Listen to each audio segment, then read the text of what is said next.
Dawn Ledoux is suing her ex-husband, Robert Cole, for half the cost of a car purchased for their daughter. Order. All rise. Yeah, that's case number 314 on the calendar in the matter of Ledoux versus Cole. Thank you. You're welcome, Judge. Parties have been sworn in. You may be seated. Folks, have a seat. You folks have been divorced for many years. You have one child together, and it is your claim that your former husband is responsible for one half of the cost of a car that you purchased for your daughter. Yes. And he said he never agreed to pay for one half of the cost of the car. You went ahead and did that on your own after some preliminary discussions with him. No. I'm letting you know what his defense is. So, when was this car purchased for your daughter? May 11th of 2009. And who was present when the car was purchased? Myself and my daughter, Vanessa. When did you first have this discussion with your former wife about purchasing a car for your daughter? The day she was there purchasing the car. Prior to May 11th then of 2009, you had not had a discussion with your former wife about purchasing a car? No. Your Honor. Go ahead. Okay, yes, I did. I had called him a couple days before. I said I found her a car on the internet, and then I had asked him if he would be willing to split the cost of the car for her. I told him about the car, the year, the make, the model. He works at the dealership, so he said he would check into it then and check the VIN on it to make sure it was a decent deal for the car. Is this now sounding a little more familiar to you, Mr. Cole? Because this sounds reasonable to me. No, it doesn't sound reasonable or familiar. It was true. I got a call from my ex-wife saying, hey, I found a car. Which dealership you at? I asked her, Not true. hey, that's part of our sister stores. We have 24 stores. Yes. I said, let me call up there, see if I can get her a better deal for you. Oh, that's what I did. Fine. So she wasn't there at the dealership. That's what she's saying. She had already decided to buy the car. No, she said she found the car on the internet. That's what she said. She said, I found the car on the internet. I called him, and I told him about the car. She asked for the VIN number so that you could check it, which I assume you did. I can check the VIN number in 5 minutes. No, that's not what I asked you, Mr. Cole. And I didn't check the VIN number, no. You did not? No. Okay. No, I asked my manager to call up there to see what kind of deal we can get on the car. They know what they own it for, so that's what I did. We weren't talking about deal. We were talking about VIN number. Right. That's what you said. I gave him all the information. He said he would check out the car. Yes. Oh, then it wasn't the VIN number. You see, when I say to you, Miss Ledoux, when I say to you, I want you to tell me what you said to him. And what he said to you, there is a reason for that. Because then I don't have to waste the last 5 minutes that I just did. If he said, I'll check out the car, that's one thing. If he said, I'll check out the VIN number, that's an entirely different thing. Do we understand each other now? Don't waste my time. It's irritating. Okay. Now, did he say, I'll check out the car for you? Yes, because he All right. What else did he say? And what did you say? Once he said he checked out the car, we went there to check the car out, look at it in person, took it for a test drive. He had called there and got the $200 off of it, but I did not purchase the car. It was not the same day. So he had already gotten you $200 off the price that you had seen it on the internet? He would call and thought he... That's not what I asked you. There was a price on the car on the internet, which was? It was $3,400. Then I had negotiated with them to $3,200. You had negotiated with them on the phone? Yes, the dealership. On the phone? On the phone. And then he got $200 off of that. So by the time you got there, the car was $3,000. $3,000. And does any of that sound familiar to you, $200 off the price? Yes, definitely. Yep. Fine. So there was some discussion before you went to the dealership. Yes. Clearly, because it wasn't done all on the 11th. It was the car purchased on the 11th. Yes. And you have the bill of sale for the 11th. Yes. It was purchased on the 11th, and this discussion was had before. Okay, I'd like to see it. Now, let's get back to the discussion that you had where you split the cost of the car with me. What did Mr. Cole say to you? That he was totally agreed to this? No, that's not what I asked you. That's not what any normal person would say, Miss Ledoux. Yes, I totally agreed with this.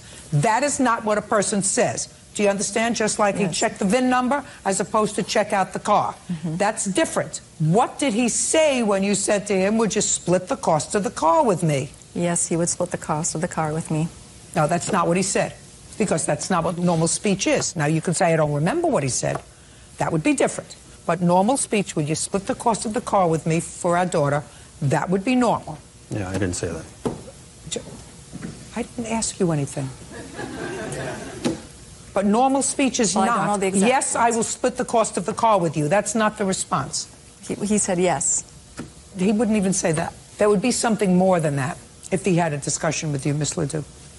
If he said he'd split the cost of the car with you, and you purchased the car on the 11th, and he works for the dealership, the check would have been in the mail on the 12th. So there was something else that he said to you during that conversation that suggested to you that he might share the cost of the car with you, but you weren't going to get your money immediately. That he would send the check to me after the car was purchased? Are you asking me? I wasn't there. No, that's what I'm saying. That's what he said. No, that wasn't said either. He said to you, purchase the car and I'll send you a check after the car is purchased? Is Yeah. that what you're telling me he said?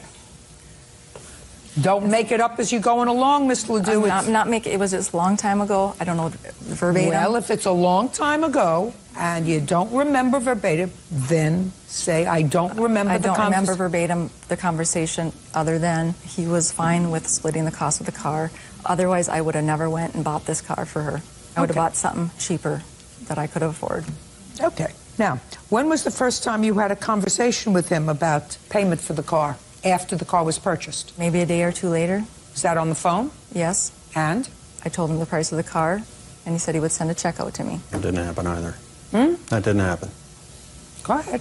Well, there was many attempts after. My daughter even would send him a message, a text, or call him to remind him that he owed me the money, and he had never paid it. Okay. Judge Judy continues in a moment. This says you agreed to help with the car. Definitely. Right. And I have help. What? No, no, Got no. $200 off right away. No, I put tires on the car. Mr. Cole, that's Yeah. baloney, sir. Really?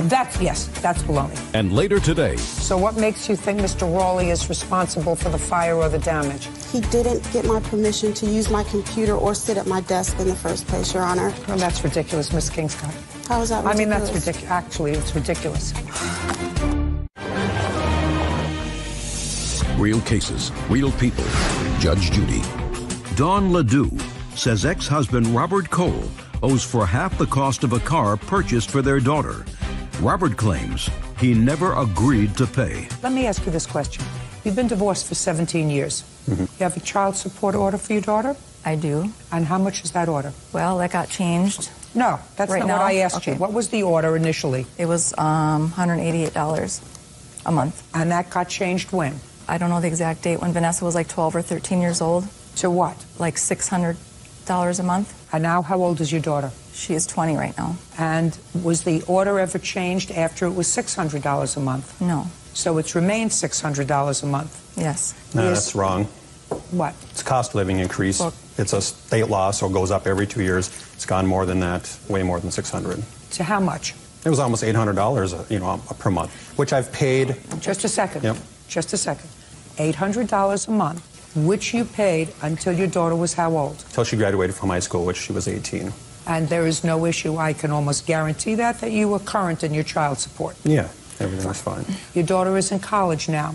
Correct. Do you help out with college? I do. Tell me how you help out with college. Well, when she needed a new bed, we bought her a new bed. No, I'm not talking about new bed, I'm talking about Well, college. it's part of helping out in college. You got to Yeah. have a place to sleep. Yeah, So she had to okay. sleep on a bed. Okay. She asked a couple times if she could get some money. We wrote out a check for $700, wrote out another one for $200. Granted, I can't afford to give her as much as I'd like to, but I have given her as much as I Who can. pays for college? Vanessa has student loans. You were giving her $800 a month, and you were current in your child support until she turned 18. Yeah, I'm a good dad. I take care of what I have to do. You know, my daughter and I have a great relationship. I'm glad. So far, I don't have any serious difficulty with you, Mr. Cole, actually, with regard to your parental responsibility. I'm just asking you whether it ever occurred to you to give your daughter part of that $800 a month that you had been sending to her mother, instead of sending it to her mother, to give it to her to defray some of her costs Well, and some of her student loans. If that's possible, I would, but it's directly taken out by the state or by the county right out of my paychecks and But given not to anymore. Well, no, it's not anymore. Well, that's what I'm talking Right. about, sir. I mean, was there something confusing about what I said to you? Yeah, I'm a actually it judge. was. I'm a judge. I know that at a certain age, money stops coming out of Right. your salary directly, and it stopped according to you, when Correct. she turned 18, when she graduated from high school. So my question to you was a relatively simple one, which was, did it ever occur to you to say, well, I've been paying her mother $800 a month. I'm sure I could manage $400 a month for you, sweetheart, you know, to help defray the cost of books and everything else while you're in college. That's going to stop when college is over. And I have. And like I said, I have checks that I've helped her as much as I could. You've told me when I could. $900 over a period of 2 years. I bought her new tires for her car as well. That's another $360, you know. Nice. I'm just nice. trying to help out as much as I can. That's All what nice. I told Don when we first started this. All thing. nice. Your Honor? And what? Could I give you this evidence? What is it? It was when he was saying that he did not agree with me, that he did not purchase the car. I purchased it. There's text messages stating that he acknowledges owing me the money. Oh, I'd like to see that. I also am interested in the purchase of tires in September. Did your daughter tell you that she needed the tires? Yes. Okay. Would you give this to him, please, and let him take a look at it?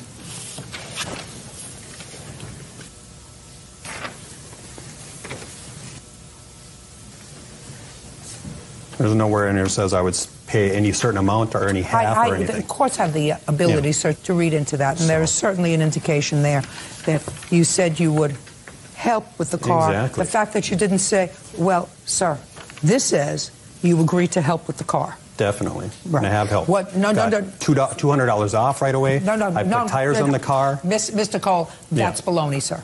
Really?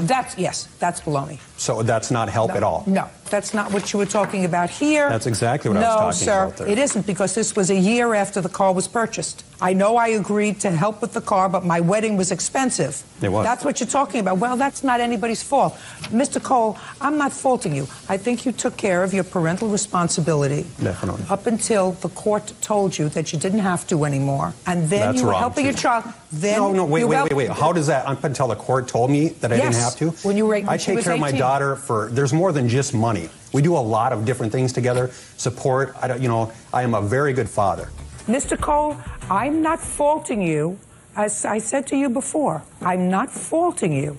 And I said that you did, in fact, take care of your parental responsibility until your daughter turned 18, which was when the court told you I don't you have could to give stop. my ex-wife any more money. You could stop supporting your child. And if you said to me, I'm not sending her $800 anymore, but I'm taking that $800 that I was sending her, or part of it, because I want to be able to breathe a little bit, and give it directly to my daughter while she's at school for pocket money, for books, so that she wouldn't have to take out that much in student loans. I mean, we did that with our children when they were, believe me, well beyond 21, when they were in all different kinds of schools. And it does require a major sacrifice. Right. It does require a sacrifice. And all I'm suggesting to you, sir, is because a child turns 18, and I'm not talking about going hiking and bicycle riding and taking them on vacation and sending them $200 if they need it, if they call for it. I'm talking about seeing to it that by the time they graduate from college, they are not encumbered with debt up to here if you can help them. Right. If you can help them. And if she goes to school where she needs a car, she has to have a car. You owe her $1,500. Pay her. That's all. Parties are excused. You may step out. Obviously, maybe I should take a little bit into what Judge Judy said in consideration and help my daughter a little bit more monthly. Try to, help their kids out as best as they can. Sometimes you get caught up in life and you think other things are better than what they are. That we can just move on from this now and be done. Just move on. Move on from life, and that's it, And now the next case. All parties in the matter of King Scott versus Raleigh. Step forward, please. Cherie King Scott is suing her ex-boyfriend, Ronnie Raleigh, for accidentally starting a fire in her apartment. Ronnie insists he's not to blame. Miss King Scott, the defendant was your boyfriend. He was at your apartment, and this was August of 2009, so over a year ago. Yes, but he wasn't my boyfriend. Well, what was he? We dated briefly, and then we just remained friends. Yeah, well, he was a friend. He's a boy. He was at your apartment. According to you, he's responsible for some damage to your apartment caused by a fire that was caused by him. Defendant says that you were the one who had the candles burning in the house. He did nothing to ignite the fire. It's not his responsibility. The damage was minimal. August 9th, when the fire started, who was at home? Myself, my daughter, and the defendant. And the fire was started by what? A candle. Was the defendant living with you at the time? No. So it was your candle. Yes. Who lit it? I did. What time did you light it? 11:15. In the morning? In the morning, yes. And what time was the fire? Around 12:15. And where had you put the candle? I had put it in a candle holder on my computer. It's been the same way for 3 years. You put it in a candle holder? Yes. On top of your computer? On my computer desk, yes. How many candles did you light? One. And that's where the defendant was sitting? Without my permission, yes. He was not there without your permission, madam. If he was there without your permission, he would have been a trespasser. You would have called the police and had him arrested. He was in your house with your permission? Yes. Right. And according to you, the next thing you heard was a smoke detector going off and there was smoke? Yes. So what makes you think Mr. Rawley is responsible for the fire or the damage? Okay, I ran an errand, me and my daughter. You were home at the time. I read your papers. You ran an errand, you were with your daughter, but because you came home, then you were permission. home. Okay. Then you were home. You were home, your daughter was home, he was home. He didn't get my permission to use my computer or sit at my desk in the first place, Your Honor. Well, that's ridiculous, Miss Kingscott. How is that ridiculous? I mean, that's ridiculous. Actually, it's ridiculous. What you're supposed to do is before you go out, you're supposed to put it out. You don't light a candle at 11 o'clock in the morning and take your daughter out for an errand. There's no reason to have a lit candle in your house while you're out of the house. And you can't always blame somebody else for what happens. Do you know what happened, sir? Do you know how the fire started? I don't know exactly how it happened. I have an idea. I don't care about your idea. I just want to know, do you know how it happened? No, ma'am. Do you know how it happened? No, you weren't there. I was in the house when it happened. Well, so was he. But he doesn't know. He says, I have an idea how it happened. I'm not interested in his speculation. We don't deal in speculation in the court. Right, but he was the last one at my desk. I know what he told me. He told me that candle was leaning out of the candle holder and that he attempted to move like this. He attempted to move the mat. And I'm figuring maybe tell me what you figured. From what he told me, and he attempted to move the mat, maybe it flicked back, and when he walked away, it started a fire. Because I've had it like that for 3 years, and no incident has ever happened. Well, Many this time of guests, it happened. friends, family members. This time it happened. Oh. Miss Kingscott, this is your house, your candle. You lit it. You left it unattended. Mm-hmm. If you saw that he even unintentionally started the fire, we would have a discussion. But neither one of you knows how it started. All you know is it started. Oh, may I say something? What? Okay, now, when I left to run an errand... I don't care about you leaving. It's important because he was in my room. He wasn't even on Madam, if you wanted him out of your house, you called the police and have him removed. He was in your house with your permission, and you didn't leave him in one corner of the house. You didn't say to him, you may stand in this corner, in the right corner of the kitchen. He was in the house. He was in the house with access to the house. And yeah, but not to my computer. Miss Kingscott, you have to take care of your own problems. If it's your house and you lit the fire and you left it unattended, if somehow a spark flew and a fire started and there was $600 worth of damage, you have to pay for that. Thank you. Goodbye. Parties are excused, Miss. Margaret Pennington is suing her ex-boyfriend, Ombe Mobley, for loans to fix his car, pay off court fines, and to reinstate his gym membership. Order. All rise. Now it's case number 310 on the calendar in the matter of Pennington versus Mobley. Thank you. You're welcome. Parties have been sworn in. You may be seated. Sir, have a seat. Miss Pennington, when did you and the defendant start to date? April of this year. And when for the first time did you loan him money? I loaned him money 3 weeks after that. For what? I gave him money for his car to be fixed, as well as money to get his LA Fitness back on order. And how much were those two loans? I gave him a couple $100 for AutoZone to get fixed for his car, and then another $150 for his LA Fitness membership. Tell me how that came about. He text messaged me asking me for money to get his car fixed to go back and forth to work, and I felt as though I needed to help him being his girlfriend, which we were in a relationship, a committed relationship within probably 2 weeks of when we met. That's some commitment. Yes.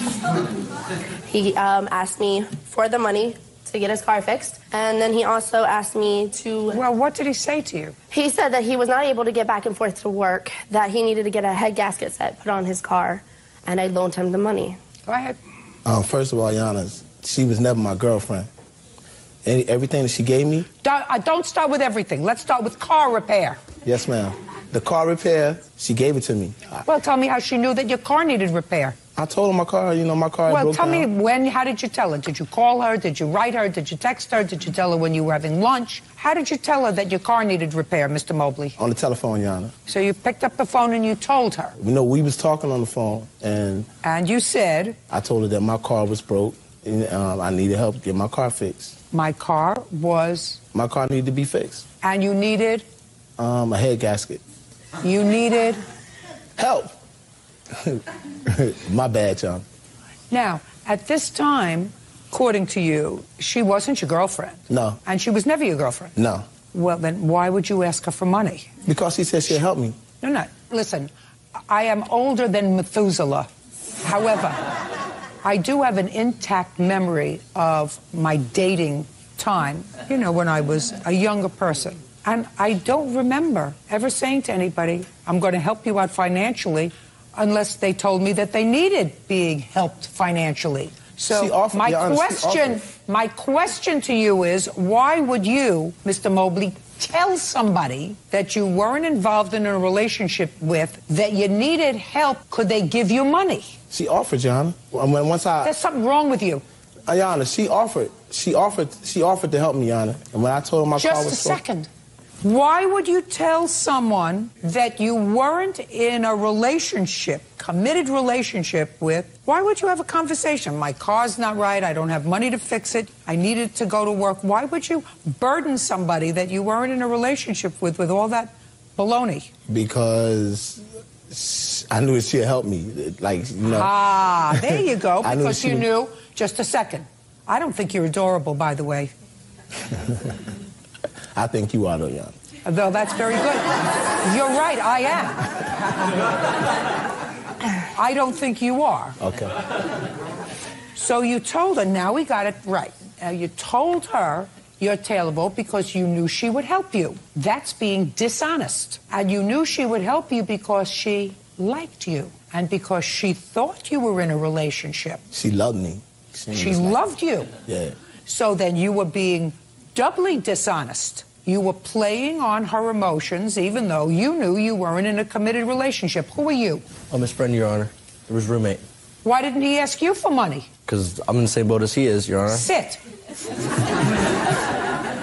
Do you understand where I'm going, Mr. Mobley? Yes, ma'am. I'm trying to think if that is just a big empty suit that you're wearing. And so far, it's coming up empty. So far, it's coming up empty, Mr. Mobley. It's showing me a lot of bad character. So far, you needed money for your car under false pretenses because you asked somebody who cared for you, and you played on that to extract money from her. You're going to pay for your own car. And the car was $200. Now, did you use the same ploy when you needed money for your LA Fitness membership? She took it upon herself, Yana, and called LA Fitness. Did she? Yes. Okay. Let me see how that came about, Mr. Mobley. You work at LA Fitness. You train people there. That's what I gather from here. I work out at LA Fitness. What do you do for a living? I'm a professional fighter. So you're a professional fighter and you work out at LA Fitness? I work out at LA Fitness, yes. That's to lift weights. I work for a company called XFC. It's a Extreme Fighting Championship. We do cage fighting, like UFC. Great. But you work out at LA Fitness? Yes, ma'am. Now, what would cause Miss Pennington to call LA Fitness? Look at me. What would cause her, as opposed to calling De Beers for diamonds, or Harry Winston for a necklace, or Kmart for toilet paper, what would cause her to call LA Fitness? First of all, I don't shop at Kmart. And just a second. I don't. You understand? So you're not auditioning here, Mr. Mobley. I know, Yana. This is my program. Okay. So there's only one star here. Him. All right. Do we understand each other? Yes, ma'am. Perfect. What would cause her to call LA Fitness? We talked. We had a conversation. And Mr. Mobley. We had a conversation, Yana, about... But I did not ask her to pay it. No, that's not what I asked you. I said you had a conversation with her, and in the conversation you said... My LA Fitness membership has expired. And that was it. I didn't ask her to pay it, Yana. So it wasn't like... right? I asked her... Go ahead. I actually have... Look up. 90 pages of text messages stating exactly what happened during the car episode, exactly what happened during LA Fitness. 90 I have soft copy No. and I still have a hard Car is copy. a done deal. Car was $200. Right. LA Fitness Yes. is what I want to see. Just the emails from him about LA Fitness. Yes, they're all in here as well. Just take them out. I'm not going to read 90 pages. No, I know. Yeah.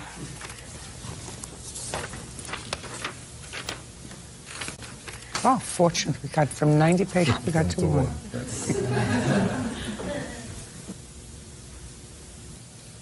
This is incomprehensible. They're going to put something like this in a time capsule and bring it out 200 years from now and say that this was a generation of people who were total illiterates because of this texting business. Mm-hmm. The text speak.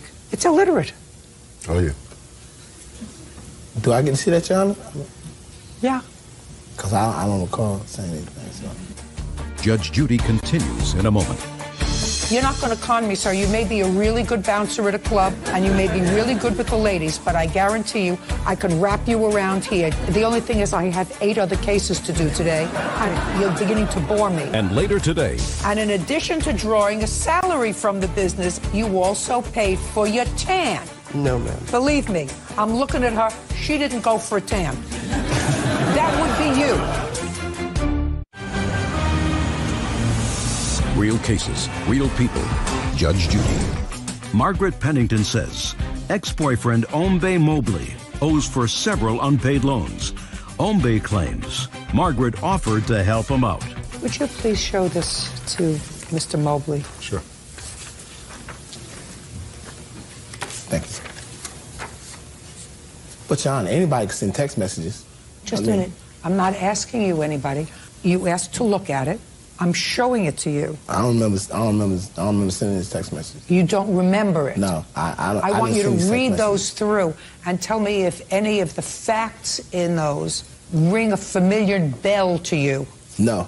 Nothing? No. Well, then let me ask you more specifically, Mr. Mobley. I'll take it back.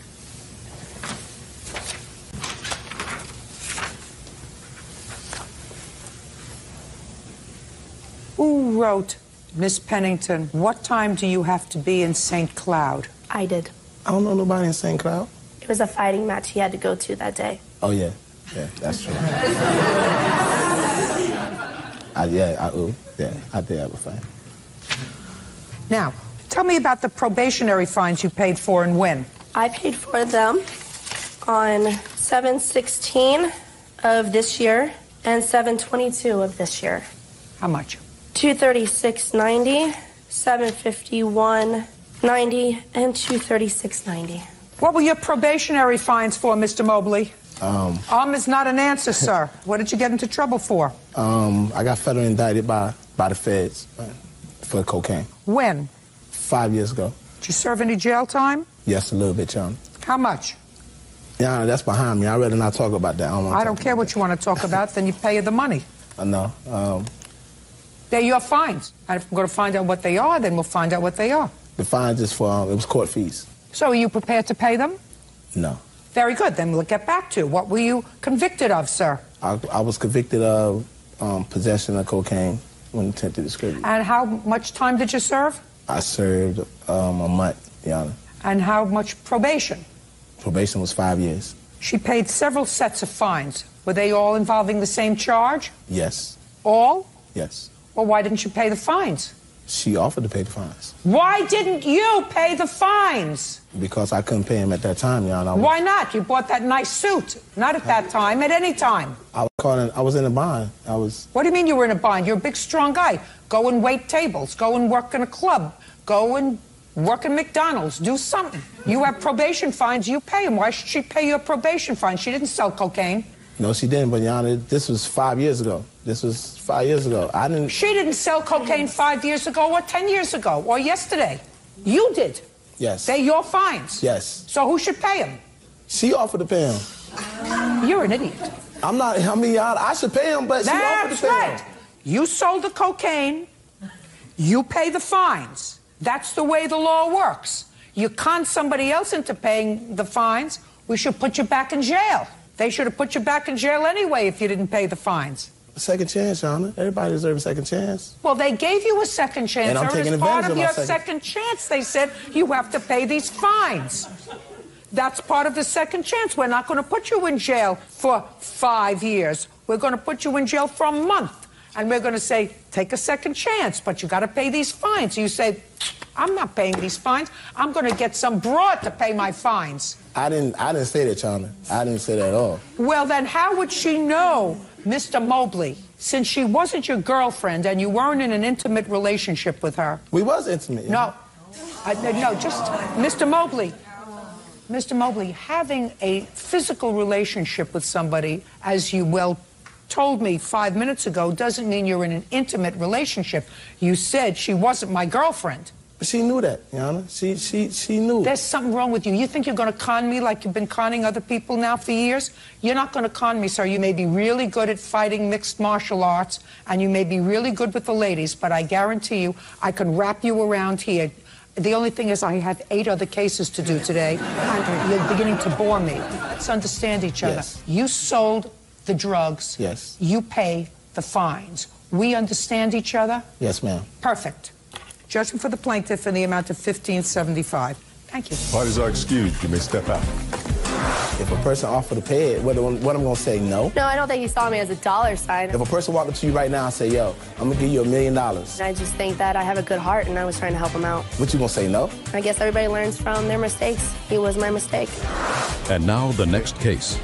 All parties in the matter of O'Boyle versus Clemens, step forward. Mary Katie O'Boyle is suing her former business partner, Jeremy Clemens, for taking money from their business account, a tax debt, and accountant fees. Miss O'Boyle, you and Mr. Clements went into a business venture together, according to your complaint, and that business adventure was a salon business. Yes. It didn't work out. Business is no longer viable, but it is your claim that there was a business account from which Mr. Clements paid personal expenses, unbeknownst to you. I'm not exactly sure, after reading Mr. Clemens' answer, what his defense is to that, except that he says you knew that he was paying personal expenses out of your business account. Okay. Miss O'Boyle, what is it that you allege Mr. Clemens paid out of the business account? I have them all here, Judge Judy. Target cards, beach bum tanning, Ranchero restaurant, Belk's. During what period of time? This was in April, and it was like a 5-day spending spree. May I see it, please? Yes.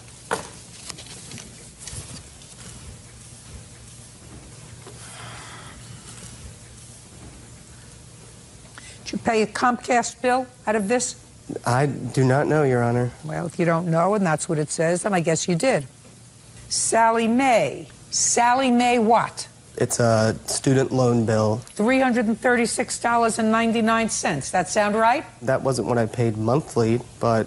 I didn't ask you whether you paid it monthly. Maybe you missed a month. I might have. Might have. What about Sunoco, sir? I did go on a business trip for the salon, which I did use the card for gas.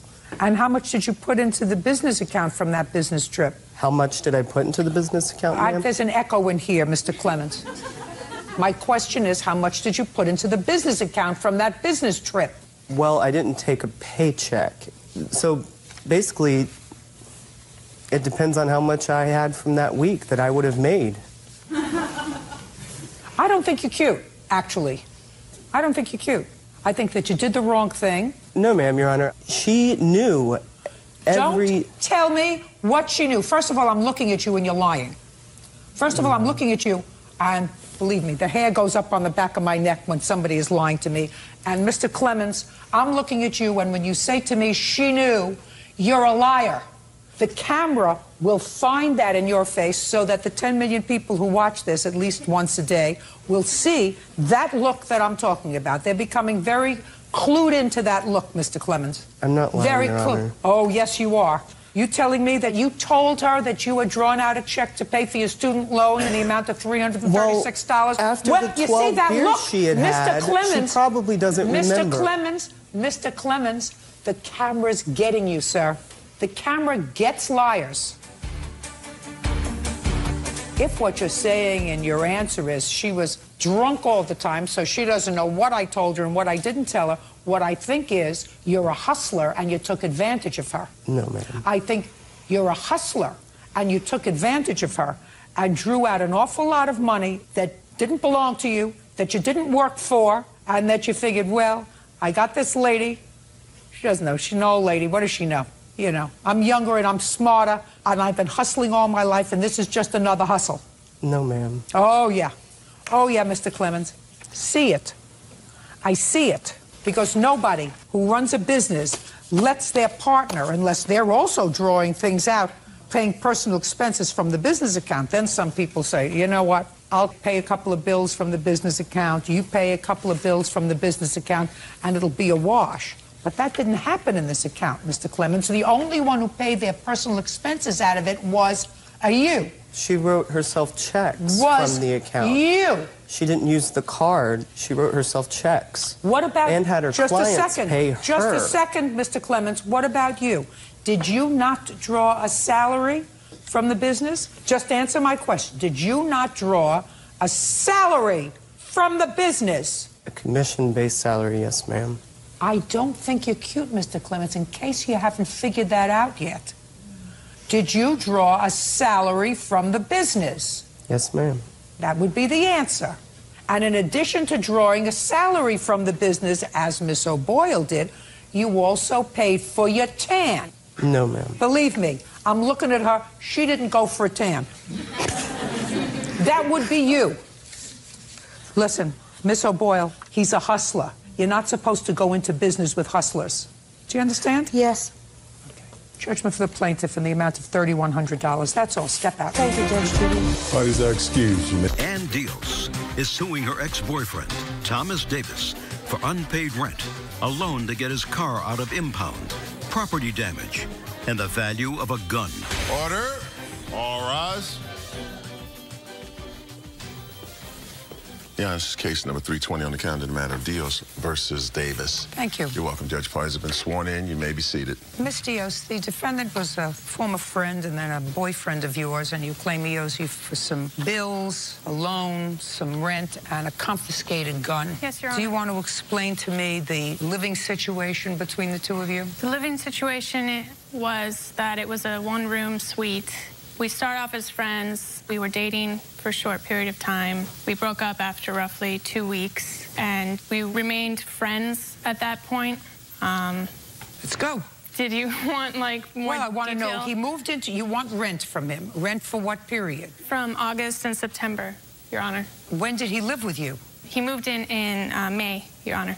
And he was paying rent up to August, and then he wasn't able to, or whatever his problem was. And I would have been willing to wait, you know, had he intended to pay me a little later, but he just kind of decided he wasn't going to pay me when we started fighting. He started getting jealous of the fact that I was studying with friends and hanging out with other friends, and well, they were this guys. was a one-room apartment, so I assume that you shared the bedroom. Is that correct? Yes, Your Honor. Okay. So he paid when he first came, and then he stopped paying in August? Correct. Did you tell him to leave in August? No. No. What about September? Did he pay in September? He was also not paying in September. Did you tell him to leave in September? Yes, I told him to start looking for a place to live. Great. And that was because he wasn't paying rent, or is that because you were fighting? Both, Your Honor. Fine. Did he find another place to live? He said he was looking. He did find not. another place to live? No. Where are you living? In my car at the moment. When did you move out of her studio into your car? October 1st. Why are you living in your car? I'm waiting for an apartment to come through. I should be moving into an apartment next week, but right now I'm just living in my car. I don't have a place to stay at the moment. What kind of car are you living in? The 2001 Civic. And where do you park it to sleep? Sometimes I leave it near a friend's house or leave it in Little Tokyo or a parking garage. And you shower at friends' houses? Yes. What's the name of the last friend with whom you showered? Daniel. Do you sometimes stay in his house? Sometimes, yes. Okay.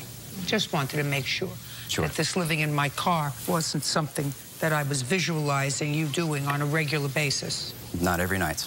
Right. Okay. As long as we understand each other. Okay. Do you owe her rent? No, I do not. Were you paying her rent? We didn't have any verbal contract to pay rent, but I was giving her money here and there to help out. How much money were you giving her here and there? I tried to give her $300 a month just to consider it close to half the rent. Just a second. $300 per month. And you gave her $300 per month when? from when I moved in until August. What happened in August?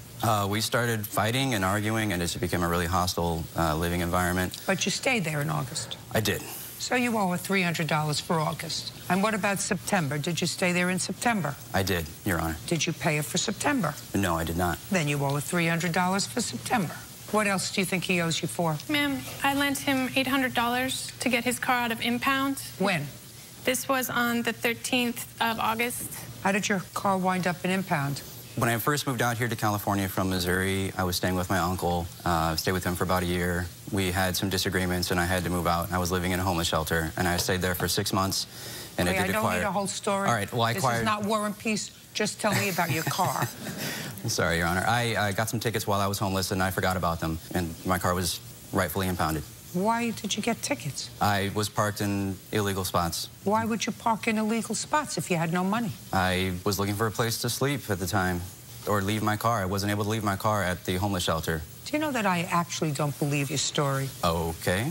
I'm not sure why. It's simple, because I'm looking at you, and I don't believe that somebody who looks relatively normal would park their car when they had no money for a place to live in an illegal spot, risking getting parking tickets and getting a load of parking tickets and just ignoring them and continuing to park illegally. I wasn't driving my car, Your Honor. I didn't have a job. I was homeless. I was just trying to find a place to leave it. So why can't you park in a legal parking space? In Pasadena, you can't park anywhere overnight. You get tickets. So I didn't have a private lot. So why do you have to stay in Pasadena? That's where the homeless shelter is. That's the only homeless shelter? There are others, but that was the program that I was following. That's what I was allowed into. Well, explain that to me. Well, you have to do an intake through the homeless shelter. You go through passageways, and then you have to do overnight guest. And if they determine that your behavior is okay, then they let you into the homeless shelter and you become a resident. And you live there, and they move you into a bed, and you have to stay there and follow their program. Attend their meetings, look for a job, put money away, and when you move out of the shelter, they give you the money back. And what did they tell you to do with the car? They told me just to figure it out. So you figured it out by just leaving it in illegal spots? I gambled on occasions, and I did lose. Okay. So if you gambled, you lost, they're your tickets, you pay for them. Why should she pay for them? Well, it was her choice to help me out. No, I understand you didn't put her on a rack, but it was your choice to behave irresponsibly. It was your choice to take a risk. It was your choice to gamble with getting a ticket. You did get a ticket. You did, in fact, ignore it. Why should somebody else assume that responsibility? Well, I was content with the car being impounded. I was planning on selling it anyway. Well, impounded doesn't mean that you could sell it. Right. And fine. You prepared to turn it over to the plaintiff? No. Just a second. If it didn't make any difference to you whether you had a car or not, because you were planning on getting rid of it anyway, and you couldn't get it out of impound because you didn't have the money, why don't we just turn the car over to the plaintiff and she'll sell it and recoup the money from the sale for the parking tickets? Why don't we do that? I'll write the order. How do you like that? I would not like that, Your Honor. Well, then why are you giving me a bunch of baloney that you were planning on getting rid of the car anyway and it could have stayed in impound? It didn't really make much difference to you. That's what the connotation of what you were saying to me, Mr. Davis. Well, I was hoping... What were you hoping for? Well, when the impound had my car, I was going to let them just keep it, but they told me that they were going to... No. Listen to me. Let them keep it. That means that it builds up fees every day. Yes. You could never get it out. I know that. What I'm suggesting to you is, why don't we just turn it over to Miss Dios and let her sell the car and recoup some of her losses? Well, Your Honor, I would not like that, mostly because at the moment I am currently homeless. I'm trying to get into the homeless shelter again, but it takes time. So in the meantime... Meanwhile, you're staying with your friend. So how come we don't have yes, of course, Miss Dios can have the car. She paid to get it out of impound, and I don't have the money to give her. But we never had an agreement that I had to pay her back. Mr. Davis, you following where I'm going, sir? Yeah, for the most part. Judge Judy continues in a moment. He started kicking the chair I was sitting in. He gave me a nice bruise on my thigh, pushed me around. The gun is what he told the cops I had threatened him with, and I didn't even have any ammo for it. And later today... You don't have a pair of long pants? I assumed this is appropriate since it's sold in stores. Did you ever go to church? Yes, I did. Would you wear that outfit to church? No, I wouldn't. No. Real cases, real people. Judge Judy. Ann Dios says ex-boyfriend Thomas Davis owes for rent, a loan, property damage, and for the value of a confiscated gun. Okay, now you want to get into this gun situation, please? Happily, Your Honor. The reason he moved out the 1st of October was I had to call the cops on him. It was a very unpleasant event. I had to get on my computer. That meant waking him up on accident because his legs were in the way of the chair. And he said something quite rude to me. And so I decided, okay, I have to study. I have to put up with his presence because he wasn't moving out. And I was having to go through an eviction process, possibly, to get rid of him. So I decided I was going to listen to music while I studied because... Whatever. So he decided he was going to kind of fly off the handle. He started kicking the chair I was sitting in. He gave me a nice bruise on my thigh. He pushed me around. The gun is what he told the cops I had threatened him with, even though I hadn't. And I didn't even have any ammo for it. So they confiscated it? They confiscated it because he told them that I had threatened him with it. It was a malicious act. Have you asked for it back? I have, Your Honor. And? And I cannot get it back because it's currently being held by the detectives. They're still writing the report on the incident, but well, then you'll get it back. Well, they're saying that I won't because it's not registered to me. It's still registered under my father. And but then you may not. Then you can't have it. But the only reason it was confiscated, Your Honor, was because he claimed that I threatened him with it. I can't help you with the gun matter. If you're legally entitled to get the gun back, they are obligated to return the lawful weapon to you. If it's not a lawful weapon, I can't compensate you for having a weapon that you shouldn't have had in your house to begin with being confiscated. I know that that may be a difficult thing for you to understand, so close your mouth. Courts can't compensate you for illegal activity, irrespective of who brought the illegal activity to the attention of the police. Having a gun that is not registered in your name is something that you can't have. And if the police refuse to return it to you, so be it. But he owes you $1,400, $6 for rent and $8 for your loan. Judgment for the plaintiff. That's all. Thank you. Riders are excused. You may step out. We just started fighting and it became a hostile living environment, and we just didn't really get along after a while. When he attacked me the morning of the 1st, it was all one-sided. It was a really nasty fight. She hit me with a chair, woke me up out of my sleep. He just flew off the handle. We got into a huge argument. We started pushing each other around, and she threatened to shoot me. Lied to the cops when they got there. The cops said we could either both go to jail or none of us go to jail. He didn't like me breaking up with him. In order to keep both of us out of jail, they had to separate us. He didn't like the fact that I was studying with other friends. I wish we were able to get along better. Do not let a friend move in for any period of time, because if you're not the landlord or the owner, you can't just evict them. And now the next case. All parties in the matter of Johnson versus View. Step forward. Chad Johnson is suing his former friend, 21-year-old Casey View, for loans to get his car out of impound and to have it repaired. Who is this person? This is my sister. Is she a witness to these proceedings? Did she know she was coming to court today? She knows. Where's the rest of her outfit? That was the most professional clothing she could find, I guess. You don't have a pair of long pants? I do, but I assume this is appropriate since it's sold in stores. Since it's what? Sold in stores. Sold in, like, business apparel stores? Yes, business apparel. Different kind of business, I guess. Do you go to church? No, I'm a Christian. Did you ever go to church? Yeah. Did you ever go to church? Yes, I did. Would you wear that outfit to church? No, I wouldn't. No. You know, I just wanted to know where your head was at. Now, you claim you loaned him some money twice. He was a friend of yours. Correct. He says that on one occasion there was no money exchanged, even though you had contemplated it because you needed some money to get his car out of impound. He says that he never received the money. And the second loan, which was a small one to fix the fuel pump on his car, he paid you by letting you have his computer. Do I have that right? That's correct. What is your sister a witness to? She's the one who loaned me the $200. Does she have bank statements to show me that? She does not have a bank account. She just cashes her check. I'm hungry. You have 2 minutes. Okay, well, I do have a bank statement. Just tell me what the money was for. He was your friend. Let's go. When was it? Okay, it was on 5/7. I pulled out $200 from my account to loan him to get his car out of impound. Go ahead. And a few weeks after that... Did you give it to him? The money? I didn't personally hand it to him. I left it on some DVDs because I had to go to work that day. No, and he came over. Shh. Hey. You left it on top of DVDs where? right by my front entrance of the door. I put it actually under a case. I have a DVD booklet. I put the $200 underneath the DVD booklet and left my door unlocked, and I said, it's... Great, it's gone. Right. He never got it. Next.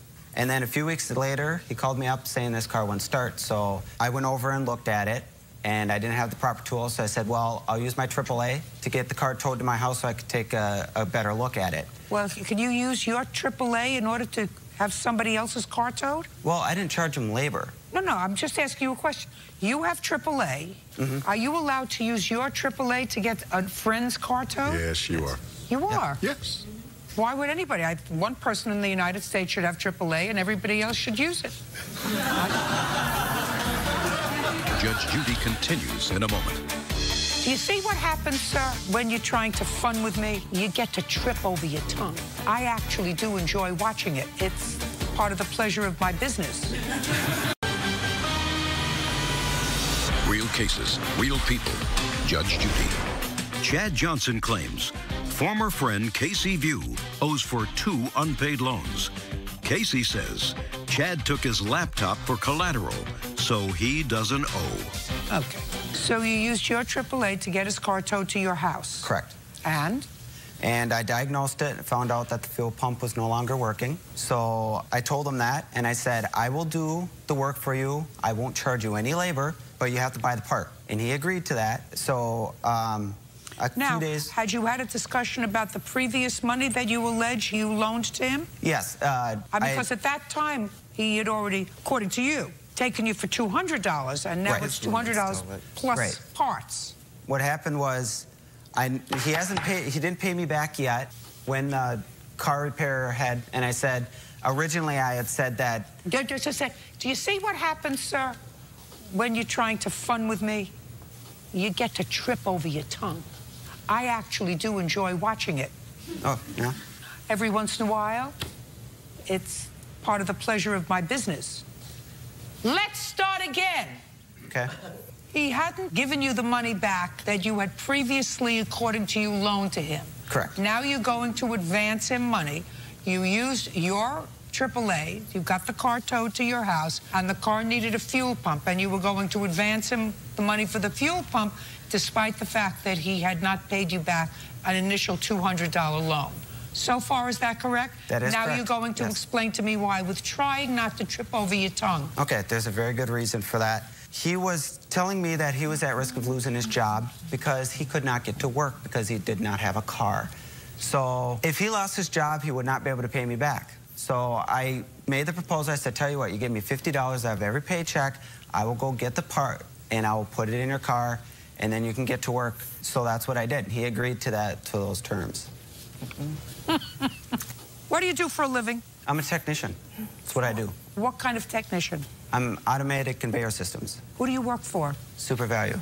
How long? I've been there for 5 years. What do you do for a living, Mr. View? I am a customer service manager at Walmart. How long have you worked for them? About 7 months. When did the plaintiff put a fuel pump in your car? I would say May. May of 2010?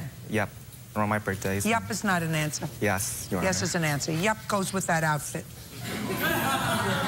The $200 he says he loaned me. Forget the $200. He left the door unlocked. Somebody else took it. What's next? For the fuel pump, it's true he did fix my car and tow it with his AAA, but our agreement was that he would take my laptop as collateral, which he did. And then about a month later, there was a guy coming into town for Pride, which was Gay Pride, what we were having, which was apparently his crush, and he told me not to talk to the guy. And I went over to the guy to talk to him, which upset him. So he decides to ask for his money back. Just a second. Where's your computer? He has my computer. I gave your it to him. laptop? Yep, my laptop. Do you have his laptop? I do not have his laptop. He told me it was stolen. He told me it was stolen. If it was stolen, I do not I would have have his filed a laptop. police report. Just a second. Did he give you his laptop? He did not give me his laptop. Did you ever have possession of his laptop? I never had possession of his laptop. Well, what's the story about the laptop? He asked if he could use the laptop as collateral to do the fuel pump, and I said, yes, you can. But supposedly, a few days later, his laptop got stolen. If it was stolen, I would have filed a police report. And it was a $200 laptop. I don't think you can file a police report for something that small. Don't answer him. I want to see the bill for the fuel pump. Sure. I have that right here. Judge Judy continues. Are you the victim of a scam? Go to judgejudy.com or call 1-888-800-JUDY. Okay, the fuel pump was $269? Yes. When did he put the fuel pump in your car? It took him like 2 weeks. I'm not sure. May? You owe him $269.24 for the fuel pump. Why do I owe him? The only reason why he's doing this is because I wouldn't sleep with him. I don't care. I have papers saying that he would take the laptop and the original receipt. Listen to me, my friend.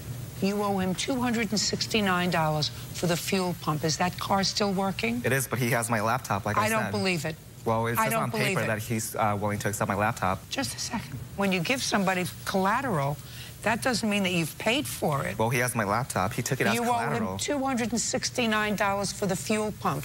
Okay. Goodbye. Thank you. Parties are excused. You may step out. Judge Judy continues in a moment.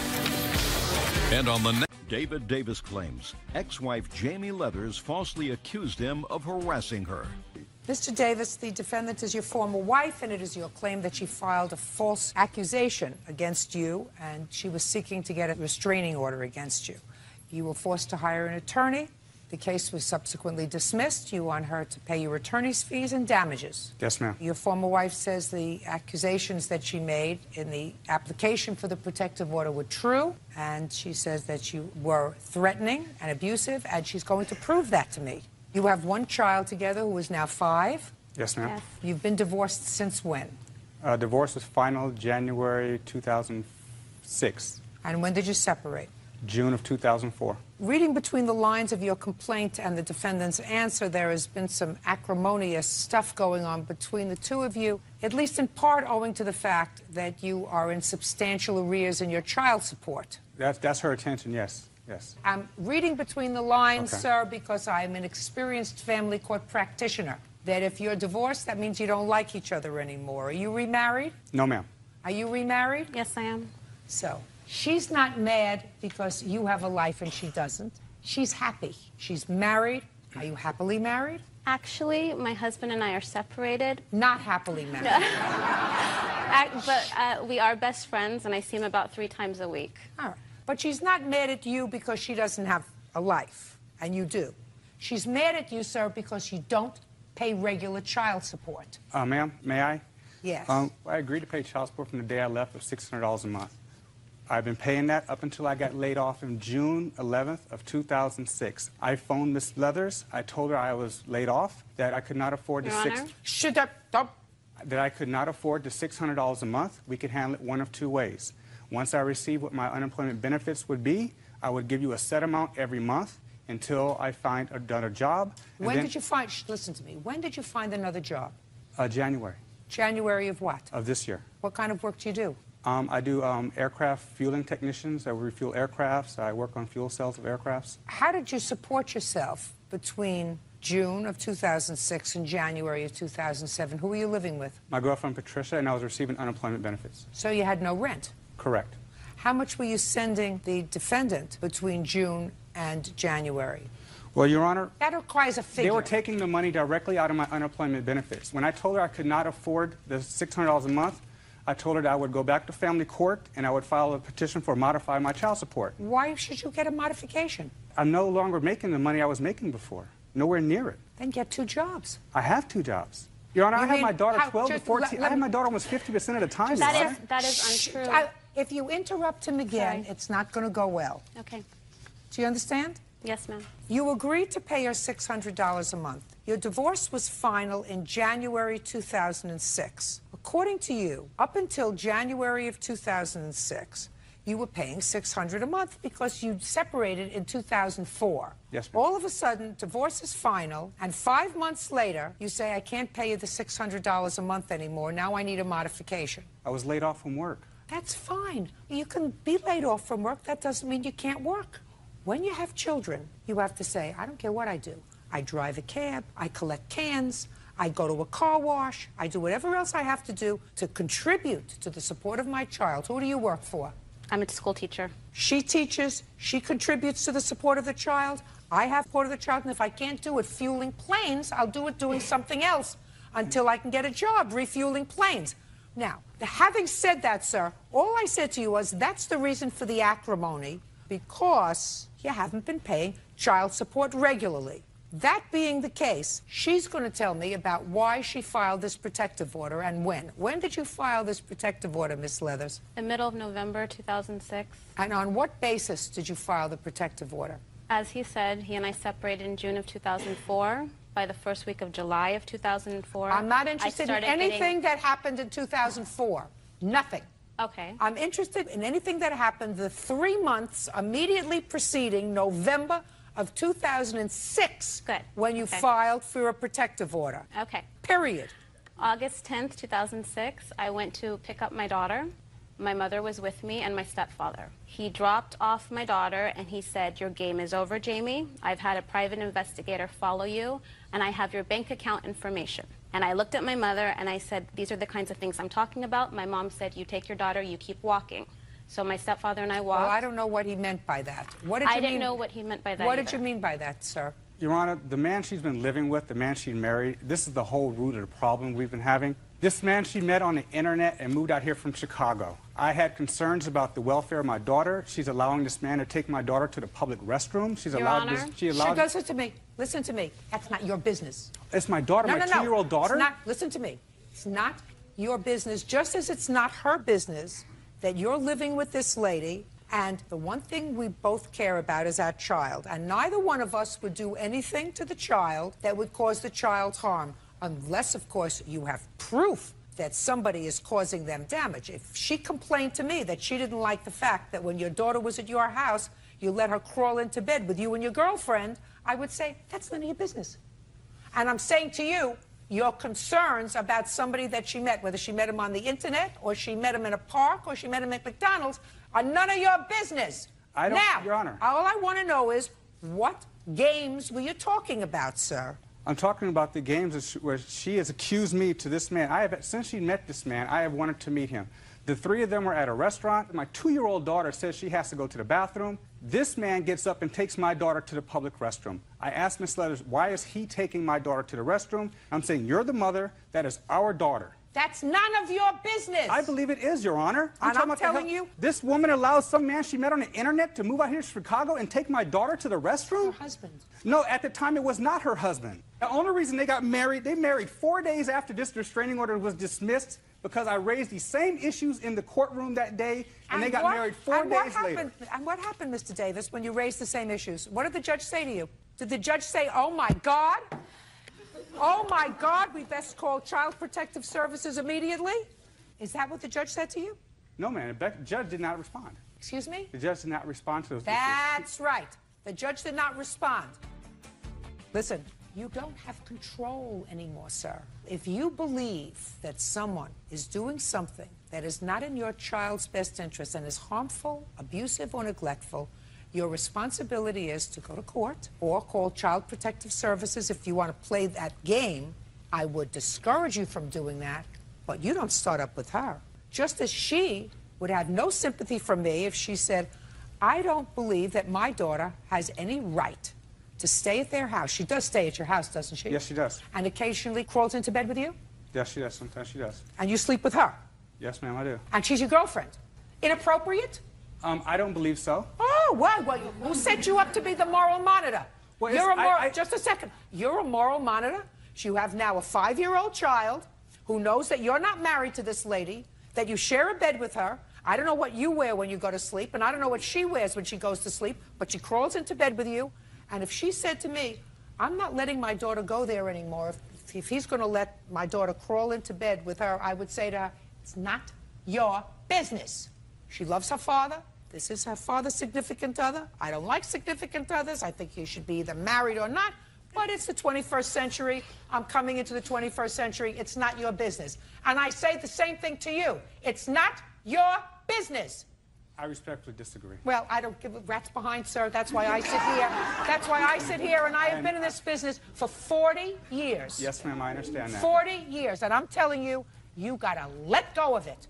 Now, I want you to tell me what you meant when you said the game is over. I meant that for the last 2 years, she has been putting my daughter in situations where my daughter has no business being involved with. Your Honor, I'm a school teacher. I'm a Listen to me. kindergarten teacher. Listen to me. The fact that she moved in with a man and didn't know, that says a lot. Listen to me. I'm getting the gist of it. Okay. I want to know what he said to you that inspired you to file for a protective order. The private investigator I found alarming. Okay. Because I'm thinking somebody's following me Fine. around. And Private investigator, he's allowed to hire a private Right. investigator if he wants to. And then I get phone messages as well as phone calls, calling me names. You say that in your answer that you saved those. Yes. I'd like to hear them. Give it to Bert, please.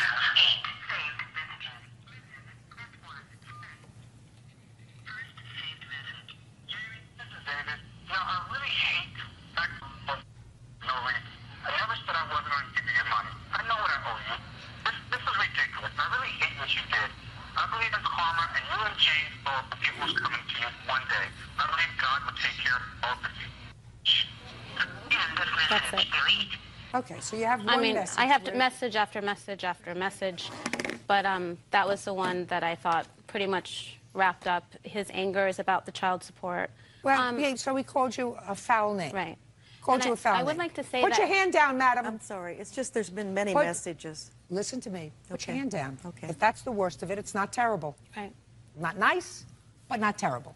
Go ahead. Keep going. It's this vibe, I would say, as a woman, that we get our intuition. He makes me feel unsafe and uncomfortable. Can I see the application that you filled out for the protective order? Sure, and I can also give you, I have been keeping a log of the harassment. When did you hire a private investigator, Mr. Davis? Actually, Your Honor, I didn't hire a private investigator. The information that I was talking about was information I received from her mother and her father. They didn't want... Just a second. Did you tell her that you had hired a private investigator? Yes, ma'am, I did. So you lied to her? Yes, I did, in order to keep her mother and her father out of distance, because they're the ones who told me this information. What information, sir? That basically the man that she was living with was someone she didn't know from Chicago, and moved him out here to live with her and You're my daughter. talking about something that happened how many years ago, sir? No, but yes. How many years ago? It happened 2 years ago, Your Honor, but everything that happened after them getting together, him taking my daughter to the restroom, him taking my daughter to the locker room of the Y and giving her a shower. That never happened. Yes, it did. My daughter's swim class, yes, it did. This is when I finally said, you know what? You can't take a girl, a man Miss cannot Leathers, take a Miss girl Leathers, into the shower. Miss Leathers, listen to me.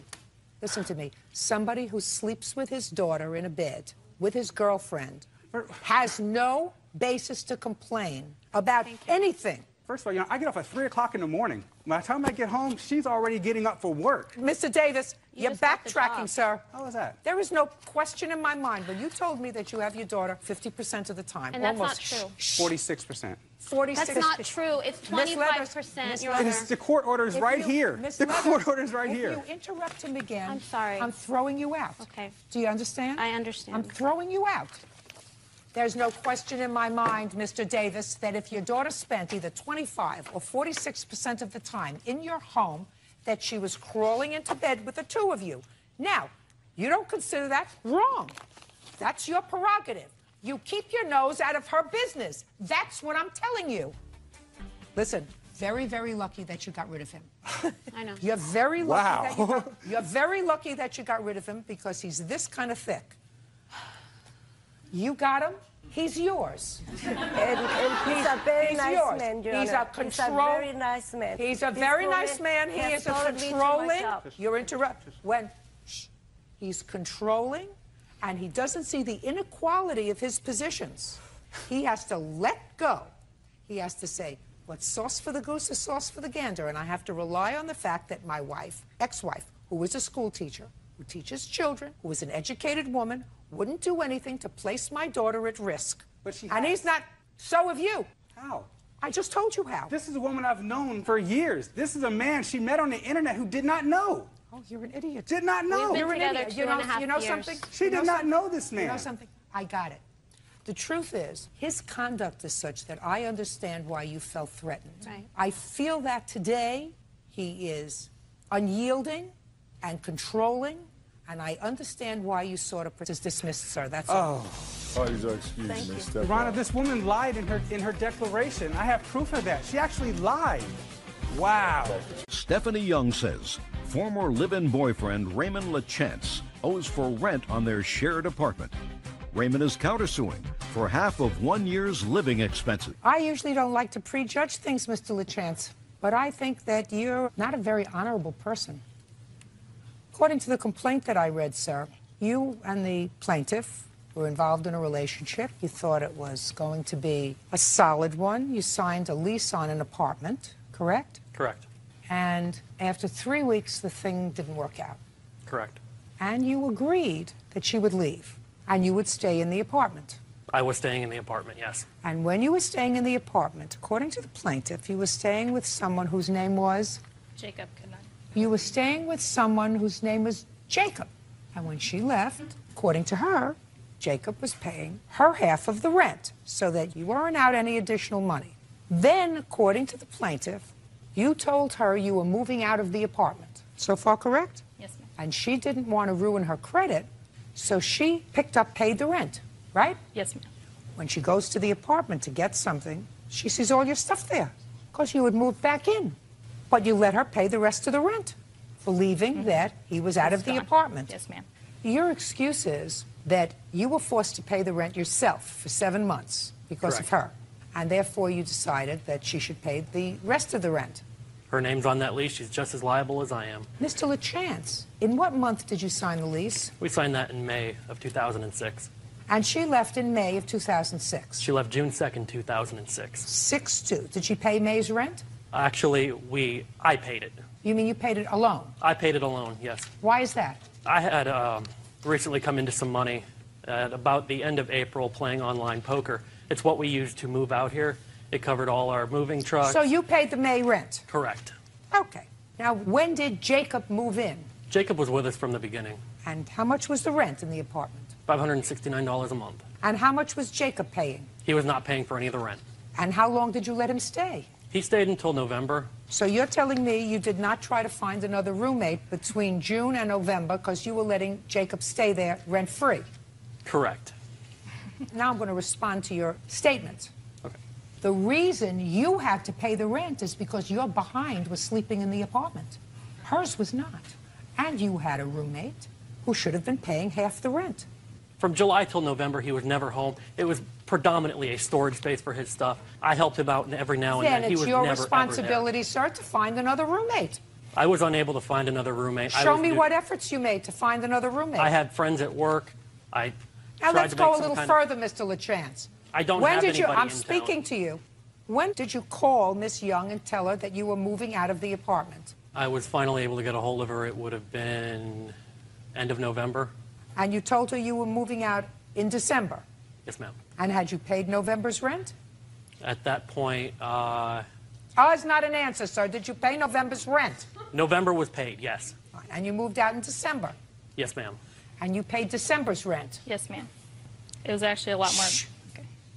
So you called her and let her know that you were moving out in December, and if she wanted to keep her credit, she better start paying the rent? Yes, ma'am. When did you move back to the apartment, Mr. LaChance? I moved back in January of 2007. So you were out of the apartment for 1 month? Yes, ma'am. Did you call and tell her you moved back? I was unable to get a hold of her.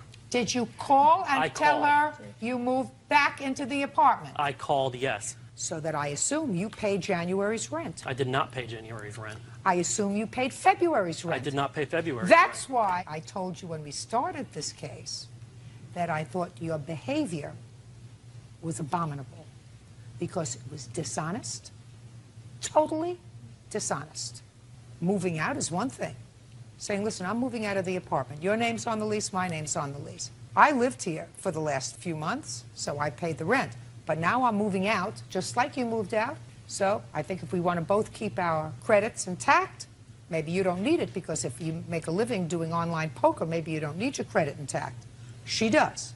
So maybe we should just join forces, pay this lease out, and whatever. But that's not what you did. You were able to contact her when you wanted to move out.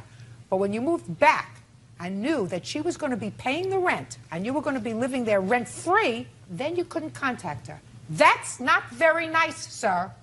Now, when did you find out he was still living there? I had the locks changed March 26th, and he called So me. you paid December, January, February, and March? Yes, ma'am.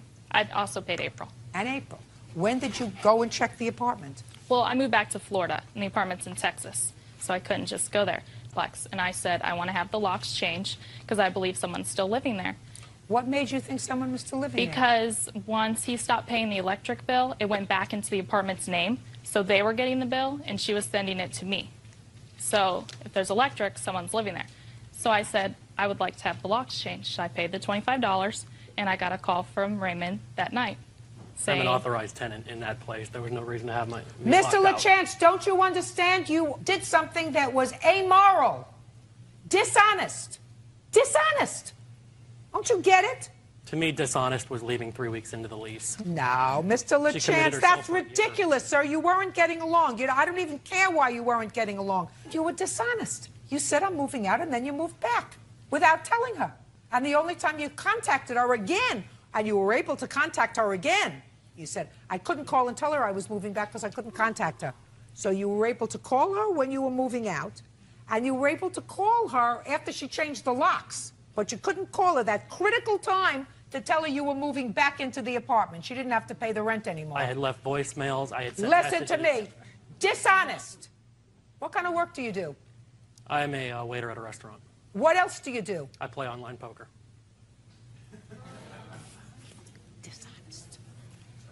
So you owe her for rent for 5 months. You also owe for the electricity while you were there. How much? It was $2,100. Now, it's my understanding from your complaint that you have a witness who is able to testify that for the first few months after you left, the rent was paid. Yes, ma'am. Call the witness. I would like Jacob Knudsen to come out. You swear to tell the truth in these matters? Yes, sir. State your name for the record, please. Jacob Knudsen. Okay. Did you live in the apartment with Mr. LaChance from June until December? I left early November, but yes, June is correct. When you were there in June, July, August, September, and October, those 5 months, did you contribute to the rent? Most of the time. The only month that I was not able to contribute to my full share of the rent was the beginning of October, due to the fact that I lost my job. I don't care why you didn't contribute in the month of October. You didn't contribute in the month of October. Yes. You paid rent in June? Yes. How much?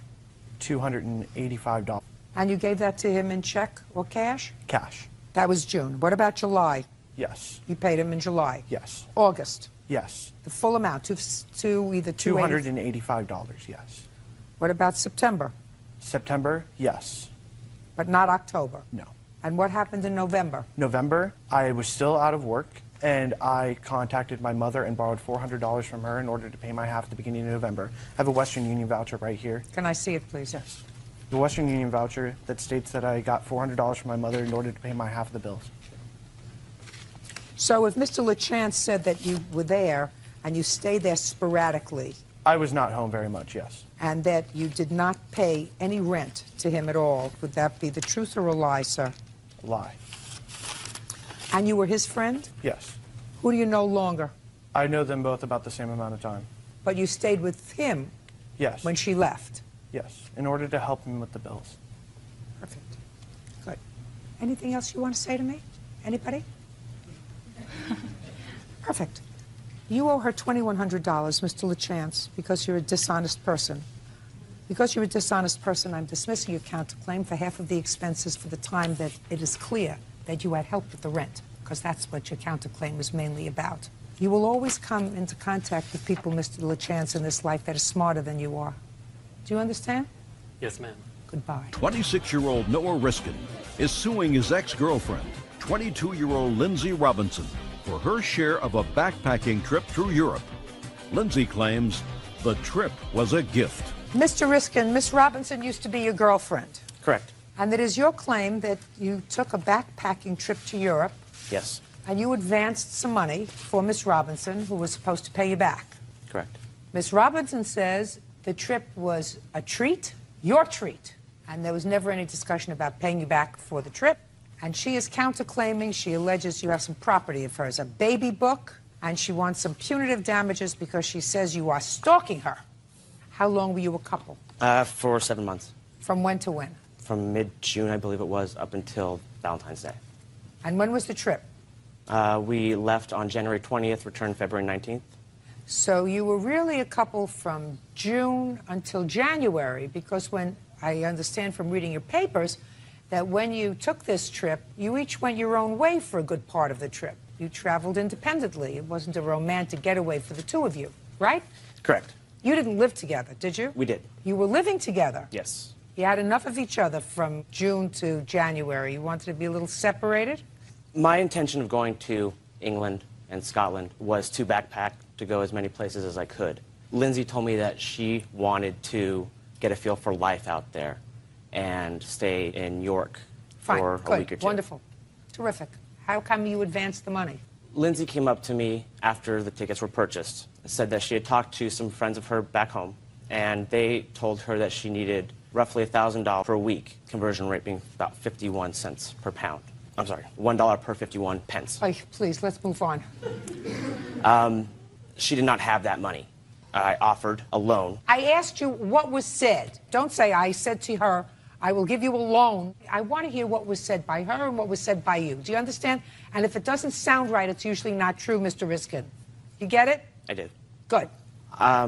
So I went ahead and loaned her the $2,500. Okay, Miss Robinson, since he can't get it together, I want you to tell me how it came about that you, A, took money from him for the tickets, and B, took money from him for spending. I think it was $2,500. Yes. Tell me how it came about.